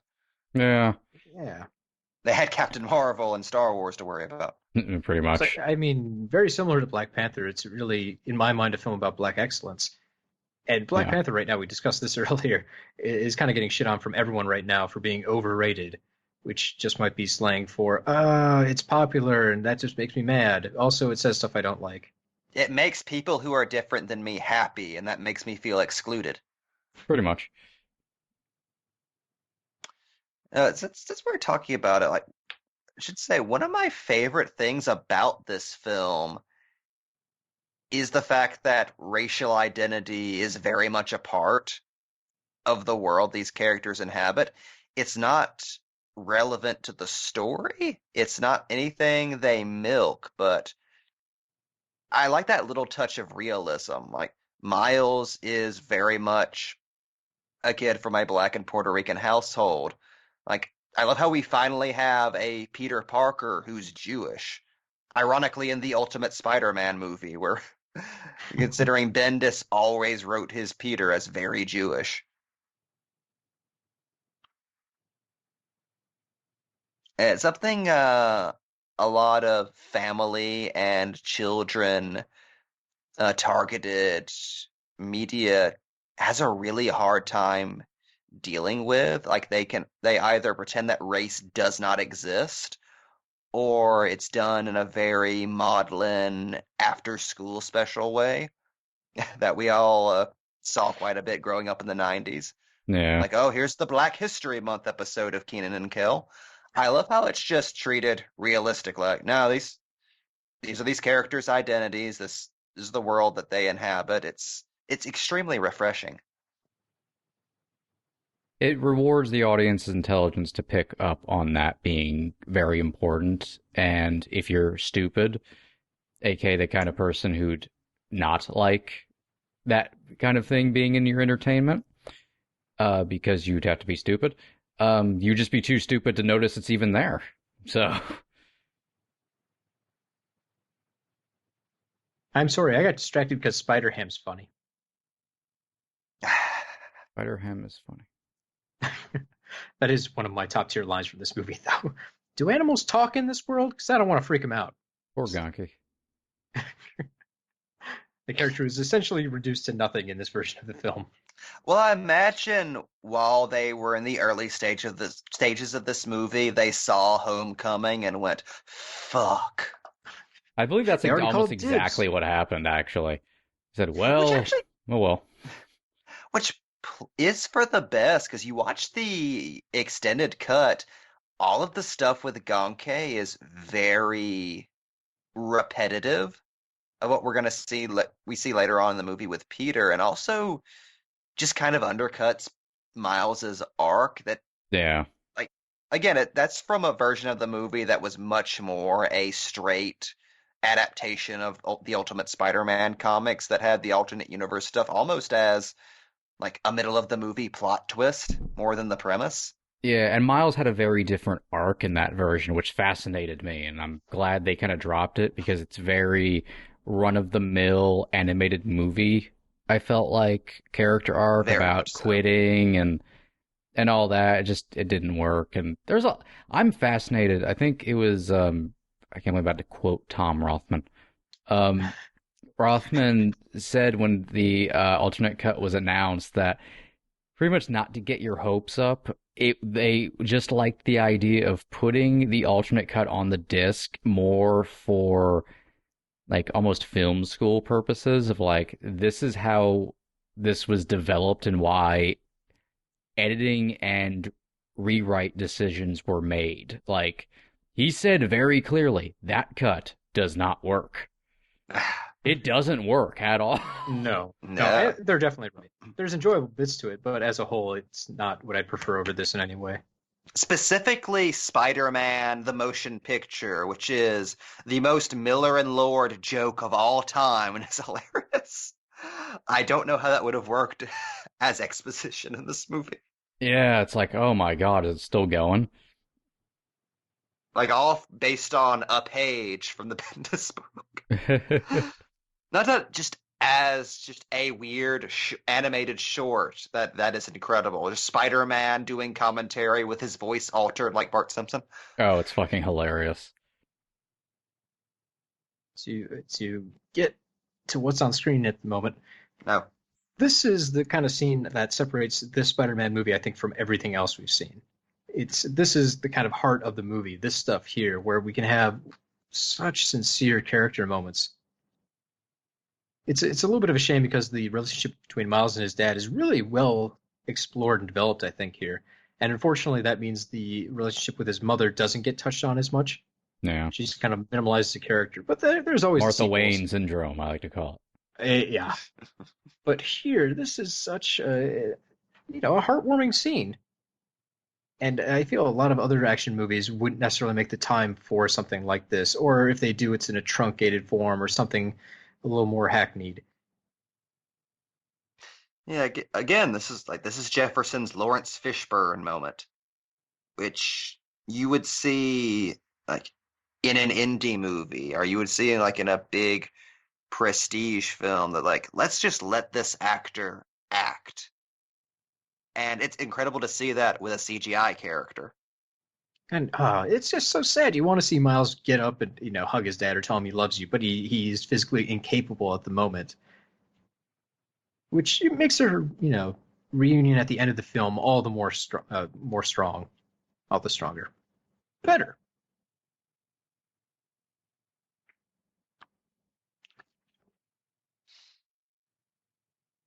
God, those facial lines are so incredible. Didn't they? Not to go too far off base. Didn't they have to like construct an algorithm to like, manually or like to automatically place in the pencil lines for the facial expression, so they wouldn't have to do it by hand? No idea, unfortunately. I believe so. Yeah, I believe so. I mean, pretty much this movie created a lot of new technology. Like, it's really exciting. Like, that blew my mind that you can train a system to make facial expressions like that. Or if you pay attention to Miles's face between the early parts of the movie and the later parts, it probably goes scene by scene, but I haven't been paying that close attention. The brown color that fills up his iris exceeds past the actual black line of the eye. But the amount it exceeds that changes from scene to scene. It's consistent within shots, but they actually animated it differently depending on the time of the movie. Neat little touch. I don't know if it's trying to say anything specific about the character. Early on in the movie, it's really, really past the lines. In the last scene, if you look close, it's pretty much on the lines. I don't know if it's one of those things like they were saying after the spider bite, he's all out of sorts, and visually he should look that way, or as he gets his character together, they get closer, or if it's just a fluke and they had to animate differently all the time. I don't know.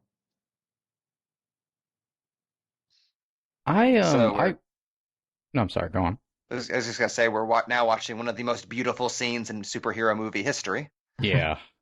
To top this, anything. I love Miles's costume being graffiti because not only is it a great thing of Miles being a graffiti artist, so he's taking something that's him and creating his costume out of it, but I love how in taking up the mantle of Spider-Man, he puts on Spider-Man's costume, but he paints over it with personalization. Specifically with something that's a symbol of his relationship with his uncle, too. Yeah, exactly. It's such a, perfect personification of the completion of Miles's arc and everything inside of Miles. I agree with all of that, but the terrible movie watcher inside my head goes, yeah, but there's all the paint fumes. That would smell terrible. Oh, Miles is just tripping balls this entire Yeah, none of finale. this is There happening. no collider. He's Yeah. still in that room, suffocating on the Spidey tape. Also, I've never appreciated the fact that they all just got there on the bus.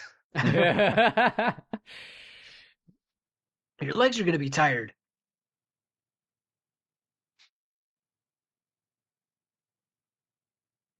So apparently this is all kind of left over from an early version of the movie where Fisk was actually running for mayor. Yeah, Huh. it was really fascinating to He's hear. pulling the penguin on this. I know. So I'm still convinced this is a reference be. to a single episode of 80s Spider-Man, where he's undercover as a waiter with a little bow tie. I just want to know, why didn't Peter ever tell MJ that Fisk was evil? Good question. He had to protect her, Mike. You would, maybe she knows, but she's playing the long con. I don't know. There are certain parts of this movie that maybe don't 100% add up. Like, Then there's the deleted scene of Fisk speaking at like Spider-Man's memorial, and MJ like hands the mic off to him. It's so weird. yeah. But I'm thinking stuff like Gwen going back to school to wait for other Spider. Also people? really weird and doesn't make any sense. Not really. They can paper over it, and the rest of the movie has so much goodwill. I just kind of shrug. But Yeah. there are some moments in this film where you kind of go, That's what Okay, happens maybe when that your one movie doesn't- has 9,000 iterations. yeah. Yeah. Like there's a Also, version I of love this where Spider-Man Noir watching from the background.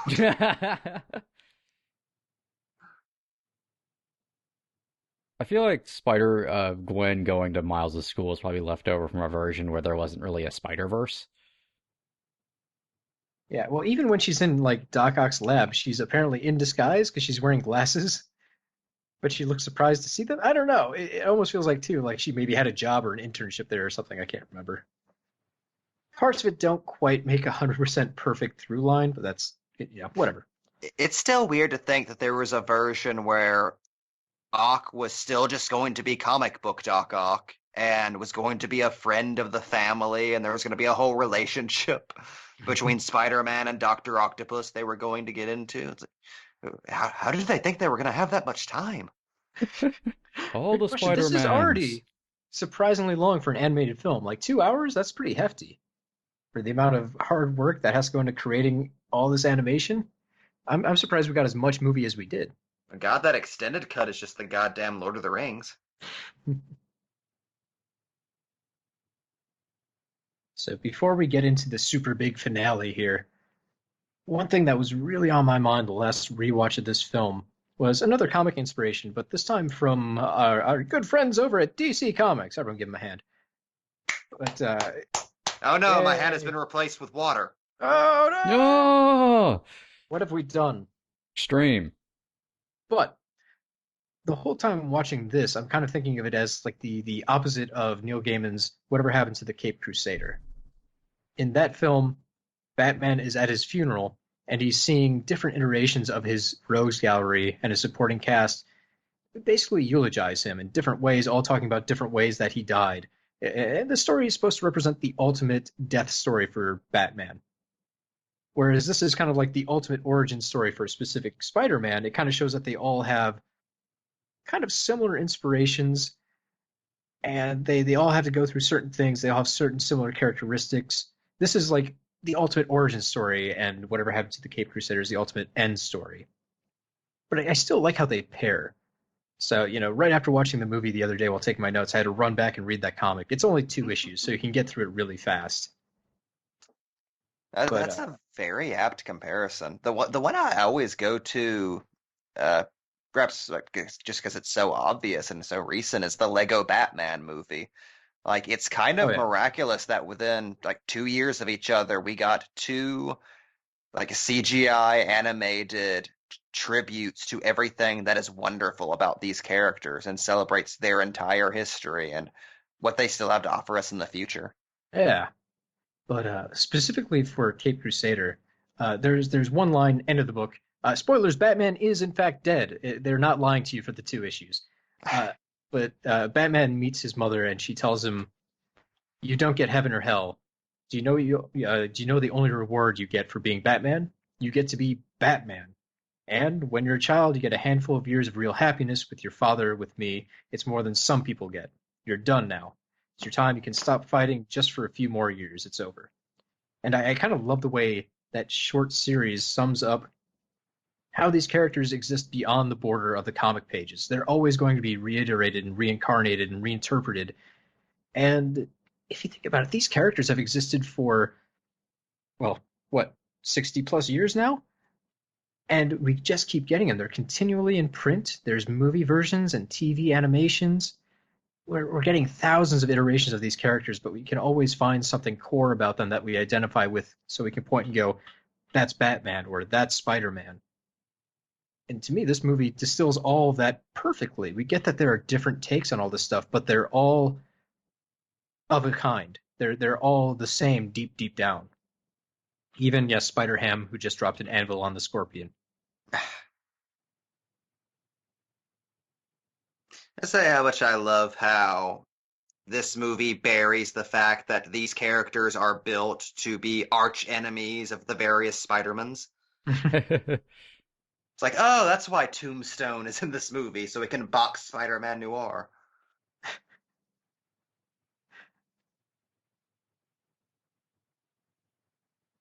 This is one beat that I will actually stand up and say I don't get.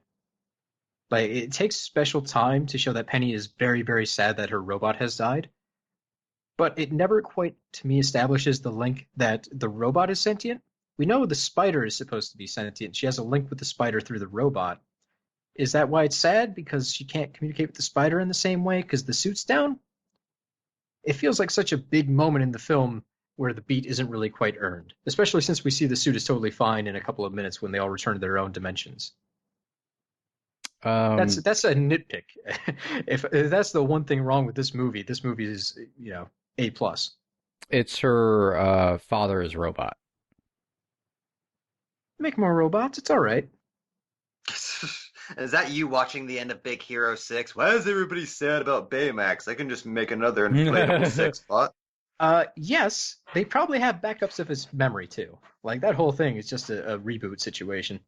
Oh, the Big Hero 6 animated series retconned it so that before the end of the movie, Baymax was rebuilt. Ah. It's actually, if you pay attention killed to it, Penny's spider, I would definitely get it. I'd be like, oh, it is sad. I have no emotions now. I actually thought originally that's what they were going with. Apparently Penny was originally supposed to die, but it's actually a very subtle arc if you actually kind of pay close attention that weirdly still plays into the themes where, like, the robot represents Penny's father and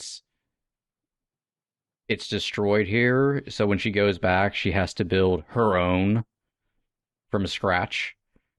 I never really caught on to that, but yeah, that does follow. God damn it, Spider-Man into the Spider-Verse. I know. Quit having personal loss.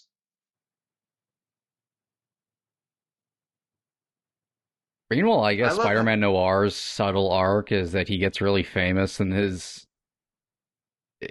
own universe because of the Rubik's Cube.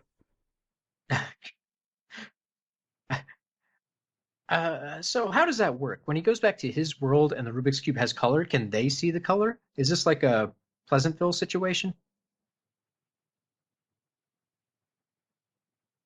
In my mind, the cube is colored, but when he goes back to his world, it's still black and white, and everyone's just like, whatever, they're dots. He actually opens up the lament configuration. I really hope in the sequel they use this hammer. Like, Miles pulls out a hammer from his pocket. Oh, he just Harley Quinns it? Yes. Goodbye, Spider-Ham, you're too pure for this world. Can he legally say that?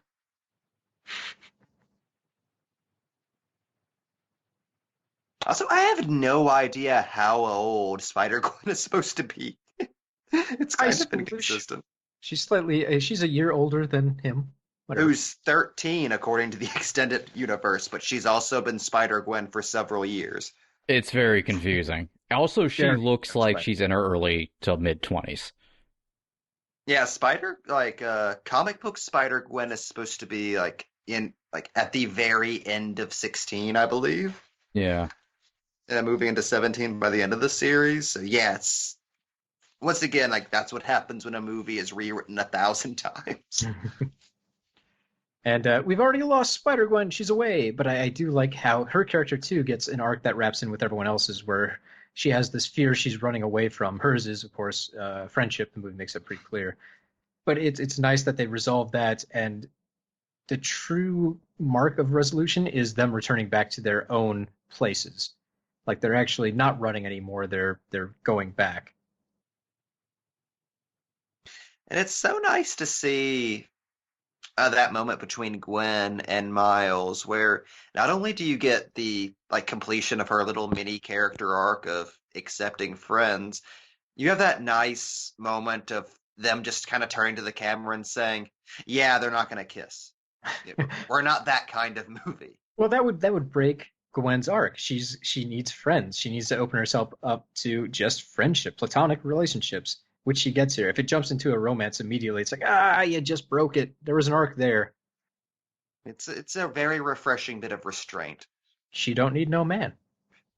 Also, Miles just convinced Spider-Man not to kill himself. Yeah, we haven't talked about that at all.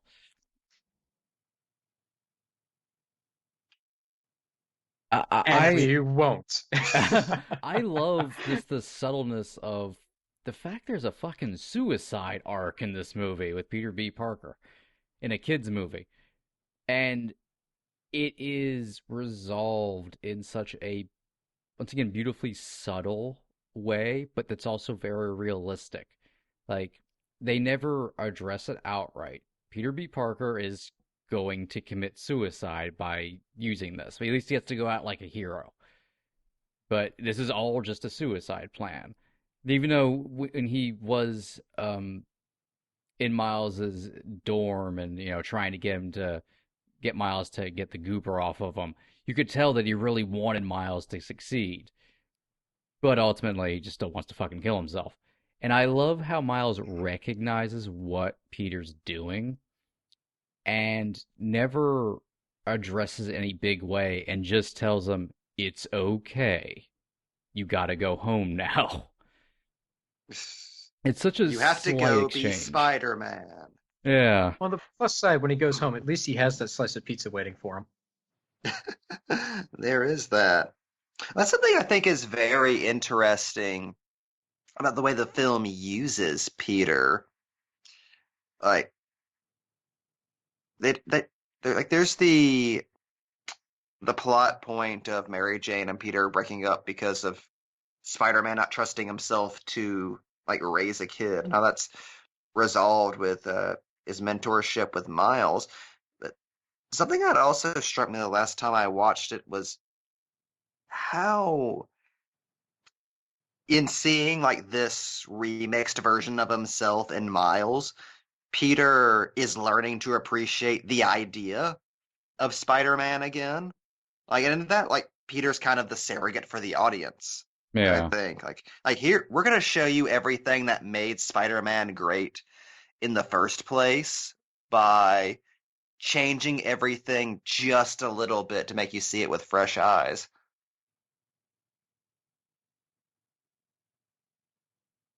That's something why I love that little moment during the escape from Alchemax, where Peter says, "I'm proud of us."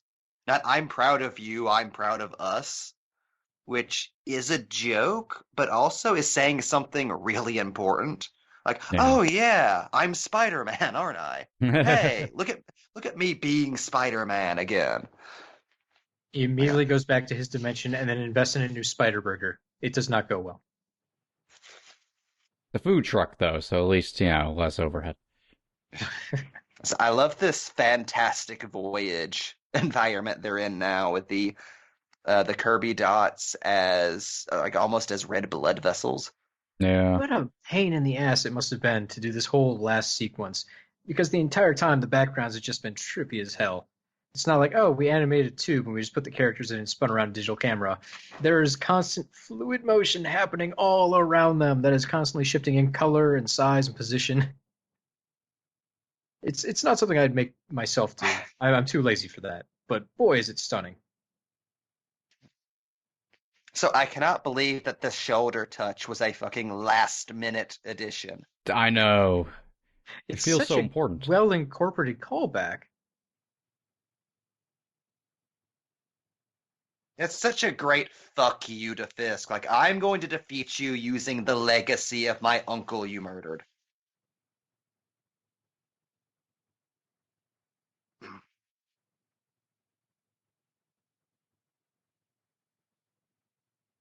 Boy, I'm really bummed I never saw this movie in actual 3D. I'm This is- very this is- curious what that would have looked like. Let's melt your Right? brain. This is one of the few times now where I'm like, yeah, okay, 3D I'd really want to see. 3D as a trend is pretty much dead at this point, but this movie would have been worth it to track down a theater that had it that way. Oh well, alas.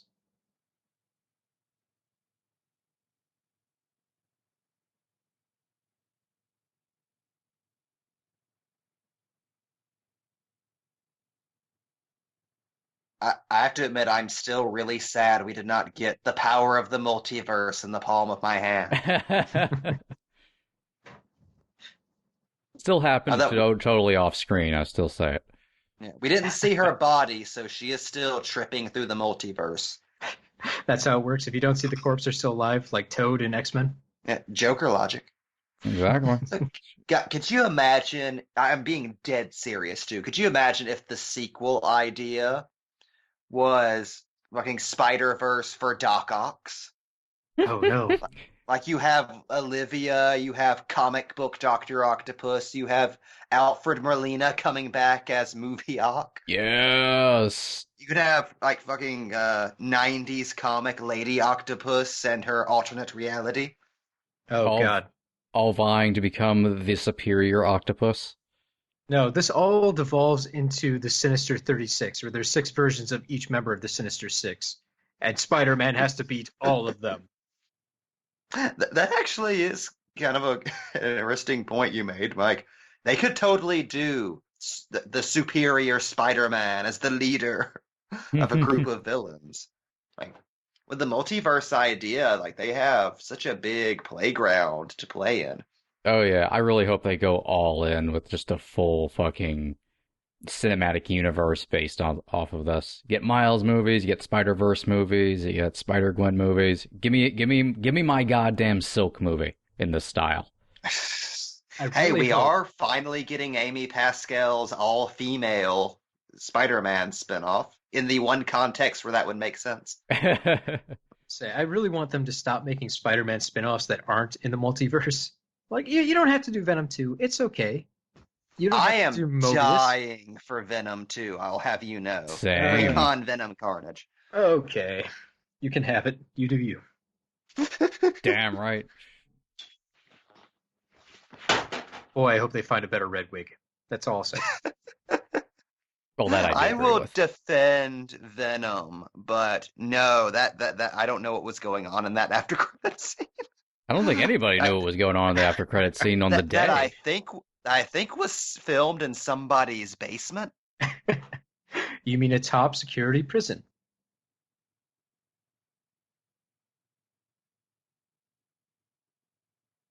So I Jefferson love just how forever thinks that Spider-Man like just came on to him, right? Oh, yeah. the track on the soundtrack is Spider-Man Loves You. Spider-Man just loves law. Also, this is the most Miles thing in the universe, just him talking to a crowd and fist bumping a baby. I made the mistake of trying to research this film on YouTube today, and I stumbled on a video that was talking about how Into the Spider-Verse fixed Miles Morales. Oh, laugh I every always see time I that. see Yeah. that awful character that never worked. It was a bit of a head scratcher to me, but I'm like, all right, yes, sure. Oh, You- Captain you Midnight. Take that's who those that's clicks. I don't know who it was by. It was one of those, oh man, why did I click this? This was a mistake. You know what? You don't do you. You do you differently. Crawl into a I hole love- and die. Sorry, I'm going. Now we just stole a joke from Ghostbusters 2. I'm pretty sure Vigo's assistant goes to the office and says that at one point, like, whatever you're doing, do less of it. Don't do you. So I love how actually seeing Peter go back to Mary Jane was another Rothman idea. Because for some reason, the thing he's genius at is knowing when to tell people to add a happy ending. I mean, it wasn't truly necessary, but it makes everything feel so much better that you see it. Yeah. Also, this Although is now they're brilliant boxed to in. me. When they do a sequel, Peter and her will have to get divorced again just to put him back at square one. No, she miscarriages. Oh, God. God, so dark. Also, I love the first time you see Miles, he's listening to Sunflower in the morning, and the last time you see Miles, he's listening to Sunflower in bed at night. And I love how it makes it feel like a complete closed book on like a chapter in his life. Like it's almost like it's a structure of a day. Like that's brilliant, in my opinion. It's a really nice touch. I didn't notice it all before. Nice. Yeah. Was that? No, that couldn't have been. Was that the first thwip we actually saw in comic book letters on the page? I'm pretty sure it's during the Alchemix scene as well. I was gonna say, it has to be in there. I mean, that's quintessential Spidey, but I don't remember seeing it until the credits. That's weird. It's at least It's gotta said be in several there. times. So, Mike, I've been meaning to ask, has Fuck, critique- Mary, kill Spider Penny, Spider Gwen. They're all children. Spider No, Nor. let Jamie finish. I don't like this weird pedophile I Spider-Man didn't think thing. this through before I made my choice. Yeah, You're right. Jesus Christ, you started with the youngest one as well, so that's good. the bad thing is the only the best answer is Spider Ham. I don't like being boxed in this corner. Oh God. I said Spider Nor. But we saw his ass in that deleted scene. As specifically a comic book fan who came of age in the 90s, how much does it tickle the shit out of you to see Alchemix becoming the most important organization in the Spider-Man universe just because of Dan Slott? Speaking of 90s Spidey, I didn't even think of this connection before, but is it possible that when they're in Doc Ock's lab, all the scientists have laser guns because it's the 90s animated Spider series where everyone had laser guns? I'd buy it. I could see that. Like, I don't think that's ever been stated, but I wouldn't be too surprised. I love how many video game Spider-Mans there are there. Also, I fucking love that now throughout this entire series, because you know it's coming back, especially with the fucking end credit tag. Alchemix is going to be an evil organization in a goddamn cinematic universe. As it should be. I'm fascinated that was Roxxon until like the last minute. I guess until they decided to do that scene. I hope in the Also- next also Spider-Man we May get is canon. credits. I hope in the next Spider-Man we get credits like these, like as a James Bond movie. Oh, that'd be fantastic. Just thousands of spider silhouettes and Spider-Man dancing around them as there's dramatic music playing. I love how delightful Spider-Man closing credits sequences have become over the past few years. So it was really supposed to be Roxxon. How lame would that have been?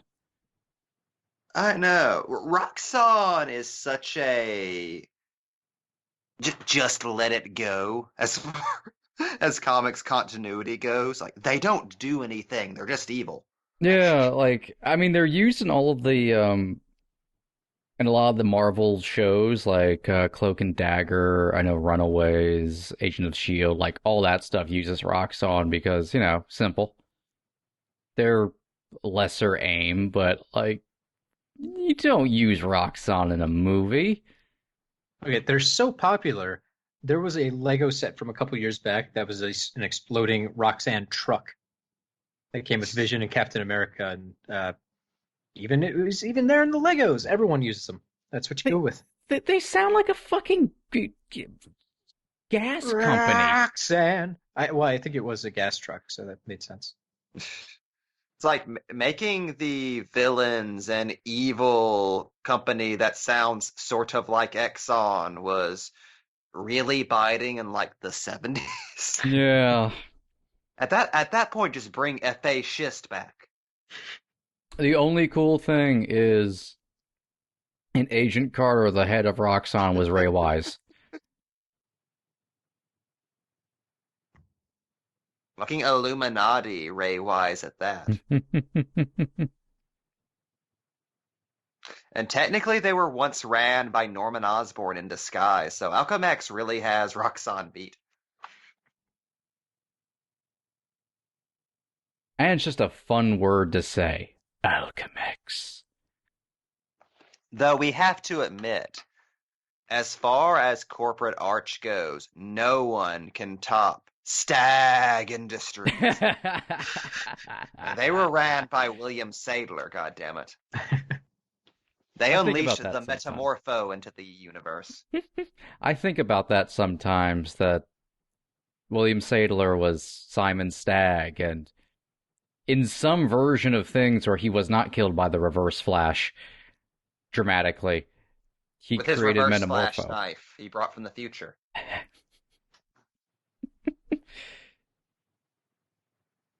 It's actually the reverse version of a duller knife, so makes sense. All right. So, for the sequel, who are you guys putting money on for villains? I'm going with Jackal, the Jackal, the Jackal, the Jackal, and then Chameleon playing one of the Jackals. Oh, they just do clones instead of alternate universes? Oh God! If anyone could redeem the clone stories, it would be this creative team. I mean, we get sexy Peter as essentially Ben Reilly in this movie, so it's not like they're not willing to reference that stuff.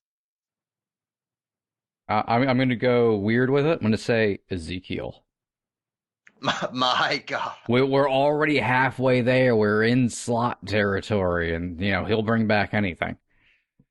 We actually get Morlun in a fucking even larger Spider-Verse movie that has Supeda Man. Look out, it's Big Wheel. Yes. I mean, in all honesty, considering the Spider-Verse is here, we are pretty much like midway to Morlun. God, could you see them making Morlun work? No.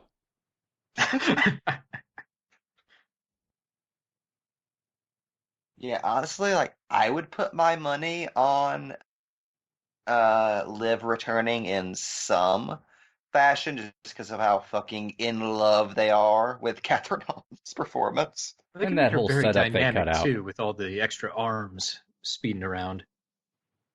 And her thing is she designs machines that open up the multiverse, so she's kind of the perfect bridge character It's very true. for more stories. Unless they bring in Spot and he's just pulling them out of holes. I could see that too. I What don't if want that's to see. all the sequel bait they do? They just have Spot show up and Spider-Men are popping out of his body. Oh, they just have him like chained up in a basement. Oh God. We need more Spider-Men to help fucking fight the Kingpin this time. Just reaching into his stomach to pull out different Spider-Men. Please We let get me Marvel Zombie die. Spider-Man. Fill me. Aunt May's just feeding him gruel and his own This went in a weird feces. direction. What? Why are you treating Doppelganger that way? Oh my I liked it God, more can when we it was get just Doc Doppelganger Ock. in this series? He would look so cool in this style. No. The villain of the next Spider-Man movie? Spider-Side. I have a mouth. Oh my God, what if Prodigy at dusk showed up? Oh, we get the Slingers. Yes! Who would ever see that coming? I don't think you can go wrong with some classic Hobgoblin, but that's just me. Maybe that's boring. Fucking nothing would make me happier than Hobgoblin in this animated universe. Oh, in that style. You fucking imagine.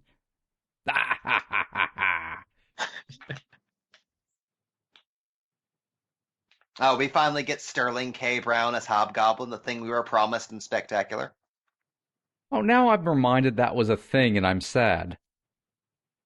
On the other hand, what we were just graciously gifted with was an actual album of Spider-Man Christmas songs. What a thing. Is this movie delivers on all possible cylinders. It turns out Chris Pine has a beautiful singing voice. You got Chris Pine, you use him. I'm still impressed that Chris Pine did a voice for Spider-Man. This doesn't really sound that much like Chris Pine. It's impressive. God, is he a really good Spider-Man? Yeah. Also, another thing we were gifted, Oscar Isaac as Spider-Man 2099. What Which a you hell of a know thing. he did not have to be talked into. Boy, Oh, that's got to be Miguel the ultimate O'Hara? sequel tease. They got to get him for Spidey too, right? Oh, they have to. I mean, this makes an incredible end joke, so it's probably fine the way it is. But you can't tease us with Oscar Isaac being Spidey 2099 and then not follow through. And I love how it's both holy shit sequel tease that just ends on, no, it's just a joke. On the So you one can of the go either way funniest with it. jokes of all time. Ends on a fucking Spider-Man meme most people in the audience won't even get. I don't know. My audience was into it. They all got a pretty good kick. Oh, yeah. And it introduces Those are this fucking device, though. ubiquitous. Plus the build up to it too. It seems so serious, like it's going to be your traditional. This will be round 2, and then immediately you cut to The the fucking animation cloud style of- just rolling it off to the side and Yeah. going back. And it's Oscar Isaac doing this. I love the recreation of the voices, which are very accurate. Yes, and J. Jonah Jameson. That is the first time Jameson has appeared in a fucking Spider-Man movie since Spider-Man 3. Also, I do think there's something so beautiful about ending this love letter to Spider-Man with the very first time Spider-Man was ever in an animation. So even that ridiculous joke is kind of sweet and appropriate and a great way to end the film. And it's a Yeah, celebration you of can take history. That as sincere. We're going back to where it all started, and sure, we're poking fun at it, but you have to recognize the fact it's the granddaddy of all Spider-Mans. Besides, well, the comics, but whatever. Spider-Man's. Spider people? Spider-Man. Spider families. Spideys, I think would be the easiest way to say it. I believe the appropriate term, Cody, is Spider's Man. Oh, okay. That is terrifying. Spider's Man. I don't Oh. like that one. Oh God, what if they work in Spider's Man from Earth X? Hard The pass. sequel. Hard The one pass. character they never expected. With his illusion powers. Ugh. Well, I we can can't- only go down terrible routes from here. So, folks, we've reached the end of the film. Thank you for joining us. If you want to hear more Bop and Movie commentaries or regular episodes, you can find that at, and this is a cool thing, we actually have our very own domain now, boxofficepulp.com. You can just go What? there. This is the first I've heard of this, Cody. What a shocking thing. If you were to go into your browser, be it Google or Opera or whatever kids use these days, DuckDuckGo, and type in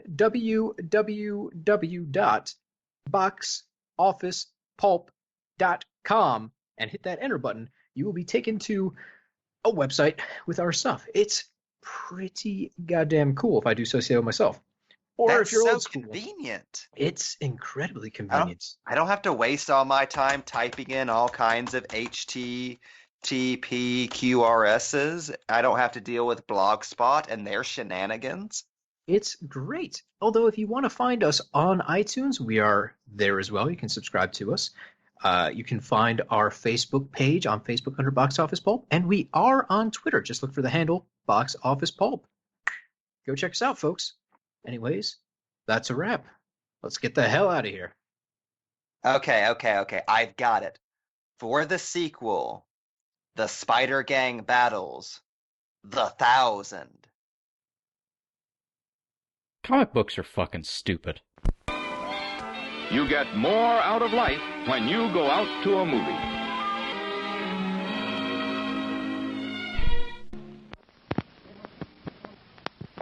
Please remember to replace the speaker on the post when you leave the theater.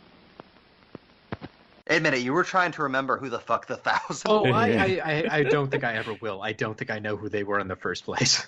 That was the one time Garth Ennis wrote a Spider-Man story. It was the first arc of Tangled Web, and he was a dude who saw Peter get bitten by the spider, ran up to the dead spider that was left on the floor and ate it, and it transformed him into 1,000 spiders. Remember 10,000 ants from Rick and Morty? He's just that. Like, that's where that comes from. Oh, Christ. I love Garth Ennis. This is Box Office Pulp Guy, and this has been a Pulp Podcast production. Now please, please, please, put a gun in my mouth and pull the trigger and say goodnight. And now, on with the show.